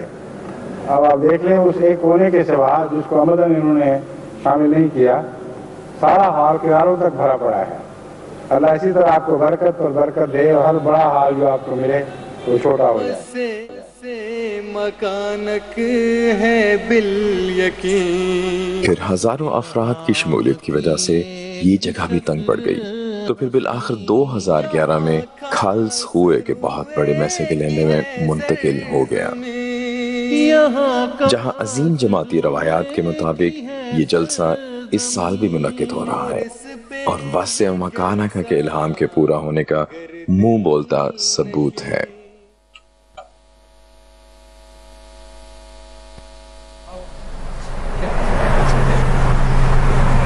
ہاں جی بالکل، جزاک اللہ، بالکل منہ بولتا ثبوت ہے، کیونکہ ابھی آپ ہمارے ناظرین دیکھ بھی چکے ہوں گے جب حضرت امیر المومنین ایدہ اللہ تعالیٰ بن العزیز نے انسپیکشن کے فرمائی ہے، معائنہ فرمایا ہے ڈیوٹیز کا اور افتتاح فرمایا ہے، تو اس وقت جو حضور نے کارکنان سے خطاب فرمایا اس میں حضور نے فرمایا تھا کہ یہ ہال تو کارکنان سے ہی بھر گیا ہے، اور واقعتاً اس وقت کی آپ دیکھیں تو تقریباً آدھے سے زیادہ ہال تو جو ہے اس میں کارکنان ہی تھے جو بیٹھے ہوئے تھے، اور بھرا ہوا تھا ہال اللہ کے فضل سے. اور یہ کوئی سالوں کی بات نہیں، پچھلے سال ہم اس میں آئے ہیں، حافظ مظفر صاحب بتائیں گے یہاں آئے ہیں، اور اس کے بعد اب جو ہے یہ ہمیں چھوٹی پڑتی یہ بھی جگہ نظر آ رہی ہے اللہ کے فضل سے. حافظ یہاں سے ہم آپ سے گفتگو کا آغاز کریں گے. اس وقت ہم ناظرین ہمارے ساتھ اس وقت اسٹوڈیوز میں باسط طارق صاحب ہیں، حافظ مظفر عمران صاحب ہیں، افسر صاحب جلسہ سالانہ جرمنی. تو حافظ صاحب آپ سے ہم یہ پوچھنا چاہیں گے، ہمارے ناظرین کو بتائیں اور احمدی غیر احمدی دونوں ناظرین کو بتائیں. دیکھنے والے کو بظاہر یہ لگتا ہے کہ جلسہ سالانہ ہے، 3 دن کے لیے ہوتا ہے، اس سے کچھ دن پہلے وقار عمل شروع ہو جاتا ہے، جلسہ سالانہ کی مارکیاں لگ گئیں یا سیٹ اپ کھڑا ہو گیا، اسٹیج بن گیا، اس کے بعد جو ہے وہ 2 دن لگتے ہوں گے اس کو سمیٹنے میں. حقیقت کیا ہے پیچھے، جو اس کے جو بیک گراؤنڈ ہے، بیہائنڈ دا سینز ہے، وہ کیا ہے؟ جزاک اللہ. بسم اللہ الرحمن الرحیم. آج صاحب جیسے بھی آپ نے ذکر کیا کہ دیکھنے والے کو یہی لگتا ہے کہ یہ 3 دن کا جلسہ ہے، لیکن حقیقت یہ ہے کہ جب ایک جلسہ ختم ہوتا ہے تو اگلے جلسے کا جو کام ہے وہ شروع ہو جاتا ہے. اور جو جلسہ سالانہ ہے اس کی یہ بھی جو ہماری جماعت کے ساتھ جو خدا تعالیٰ کا وعدہ ہے، حضرت مسیح صلی اللہ علیہ وسلم کا جو الہام ہے وسع مکانہ کا، اگر ہم اس کو بھی سامنے رکھیں تو ہر سال ہم دیکھتے ہیں کہ اس کے جو نظامات ہیں وہ وسیع سے وسیع تر ہوتے چلے جاتے ہیں. مثال کے طور پر جب ایک جلسہ ختم ہوتا ہے تو اس جلسے کو کلوز اپ کرنے کے لیے جو کمیٹی ہے اس کی میٹنگ ہوتی ہے، اسے ریڈ بک میٹنگ کا نام دیتے ہیں، جس میں بہت ساری ایسی چیزیں جو کمیاں جو رہ گئی ہوں ان کو ہم نوٹ کرتے ہیں. لیکن اس میں اپنے ناظرین کے لیے بھی اور خاص کر دوسروں کے لیے بھی کہ ہماری جماعت کے اوپر جو ایک احسان ہے خلافت کا، حضرت امیر المومنین ہمیں بہت ساری ہدایات جو ہیں وہ دوران جلسہ بھی جو ہیں اس سے نوازتے ہیں، اور ان چیزوں کو ہم پہ مشعل راہ بناتے ہوئے اگلے سال کی پلاننگ کرتے ہیں. سارا سال جو ہے اس کی پلاننگ کرتی ہے. اس کے جو 3 سیگا جات کی جو 3 افسران ہیں ان کی مزدوری حضرت امیر المومنین جو ہیں وہ عطا فرماتے ہیں. اس کے بعد جلسہ سالانہ بورڈ ہے، پھر کمیٹی کی میٹنگز ہیں، بورڈ کی میٹنگز ہیں، ناظمین کے ساتھ میٹنگز ہیں، پرچیز ہے، اور ایک لمبا کہنا چاہیے کہ ایک لمبا مسلسل جو ایک کام ہے کرنے والا، جس کا ان 3 دنوں میں جو ہے اس کا نتیجہ جو ہے وہ دیکھنے والی آنکھ جو ہے وہ MTA کے ذریعے سے دیکھتی ہے. لیکن اس کے پیچھے جو ہے ایک بہت وسیع ایک سسٹم ہے، ایک نظام موجود ہے، ایک پورا انسٹیٹیوشن ہے. ایسے انسٹیٹیوشن کہنا ہرگز غلط نہیں ہے، ماشاءاللہ ایسے ہی ہے. اور اس لحاظ سے بھی حافظ صاحب اور باسط صاحب آپ بھی بتائیں ہمیں کہ حسین صلی اللہ علیہ وسلم نے جو 5 شاخیں 5 کارخانے جو بیان فرمائے، اس میں جلسہ سالانہ ان 5 شاخوں کا ایک طرح سے جو ہے وہ نظر آتا ہے، مجموعہ ہے. ہاں جی، جس میں ہم دیکھتے ہیں کہ اشاعت اسلام ہے سب سے پہلے، پھر لنگر خانہ ہے، مہمانوں کی آمد، مہمانوں کا آنا، حضرت امیر المومنین سے جو ہے وہ استفادہ کرنا، آپ کی زیارت، آپ سے ملنا، آپ کے خطابات سننا، یہ سب کچھ جو ہے وہ ان 5 کارخانوں کا جو ہے مجموعہ بنتا ہے. سب بہت شکریہ، جزاک اللہ. ہمارے ساتھ اس وقت ٹیلی فون لائن پہ ہیں رمضان وٹو صاحب. جی وٹو صاحب، السلام علیکم ورحمۃ اللہ. جناب رمضان وٹو صاحب، السلام علیکم ورحمۃ اللہ. پاکستان لاہور سے کولاخا سے عرض کر رہا ہوں. جی فرمائیے. سر میں نے یہ پوچھنا تھا کہ یہ جو جلسہ حضرت مسیح موعود علیہ السلام نے شروع کیا ہے، کیا اس طرح کے جلسے پہلے بھی مسلمان منعقد کرتے تھے بر صغیر میں اور دنیا میں کہیں؟ جی ٹھیک ہے، چلیں جی بعد میں اس کی طرف آتے ہیں. ٹھیک ہے جی، آپ کا سوال یہاں پہ نوٹ کر لیا. جزاک اللہ، شکریہ واٹس ایپ، شکریہ. اچھا جی، باسط طارق صاحب آپ سے ہم درخواست کریں گے، ناظرین کو بتا دیں باسط طارق صاحب آج کل جو ہیں وہ جرمنی کے شہر برلین میں تعینات ہیں اور وہاں پہ اللہ کے فضل سے خدمت کی توفیق پا رہے ہیں. برلن کی باسط طارق صاحب بڑی اہمیت ہے ہمارے جماعت کے لیے بھی، دوسرے لوگوں کے لیے بھی. ہم جانتے ہیں پوری اس کے پیچھے تاریخ ہے، اس میں نہ جانے کا اس وقت ہے نہ محل ہے. لیکن اشاعت اسلام کے حوالے سے چونکہ بات ہو رہی ہے، حضرت مسلم موعود رضی اللہ عنہ کے زمانے میں ہم دیکھتے ہیں کہ جماعت احمدیہ اشاعت اسلام کے ایک نئے فیز میں داخل ہوئی. ہر دور میں ہر چڑھتے دن کے ساتھ اللہ کے فضل سے، لیکن ہم دیکھتے ہیں کہ ایک بڑا ٹرننگ پوائنٹ ہے جہاں پہ خصوصی طور پہ مغرب کی طرف توجہ ہوتی ہے. تو اس میں جو ہے وہ حضور نے برلین میں مسجد کا ایک خواب دیکھا تھا. اس کے لیے اس وقت جو ہے وہ کوشش بھی کی گئی. یہ خواب کی عملی جو تعبیر ہے وہ خلافت خامسہ میں سیدنا مرزا مسرور احمد صاحب بیض اللہ تعالیٰ بن عزیز کے دور میں، دور خلافت میں جو ہے وہ تعبیر اس کی ظاہر ہوئی ہے اور اسے فزیکلی ہم نے ریئلائز ہوتے ہوئے دیکھا ہے. تو آپ ہمیں بتائیں اس کے بارے میں کچھ کہ کیسا ہے جو خواب تھا، اس کی تعبیر اب کیسے ظاہر ہو رہی ہے؟ اس کی خواب کی عظیم الشان تعبیر ظاہر ہو رہی ہے اور میں ہر روز اس خواب کی تعبیر ظاہر ہوتے دیکھتا ہوں، کیونکہ میں مسجد میں رہتا ہوں. اتنی کثرت سے لوگ آتے ہیں وہاں پہ کہ ہمیں بعض اوقات یہ محسوس ہوتا ہے کہ اللہ تعالیٰ کے فضلوں کے آگے ہماری جھولیاں تنگ ہو گئی ہیں. مجھے یاد ہے کہ یہی برلن تھا، وہاں پر ہم لوگ بعض اوقات دعوت نامے دیتے تھے تو لوگ کم آتے تھے، لیکن اب خدا کے فضل سے کثرت سے لوگ آ رہے ہیں. اور چونکہ حضرت مسلم موعود رضی اللہ عنہ نے فرمایا تھا کہ یہ گیٹ وے ٹو رشیا ہے، یعنی روسی لوگوں کو پیغام دینے کے لیے ہے. اور اللہ تعالیٰ نے ایسا سامان پیدا کیا ہے کہ کئی لاکھ روسی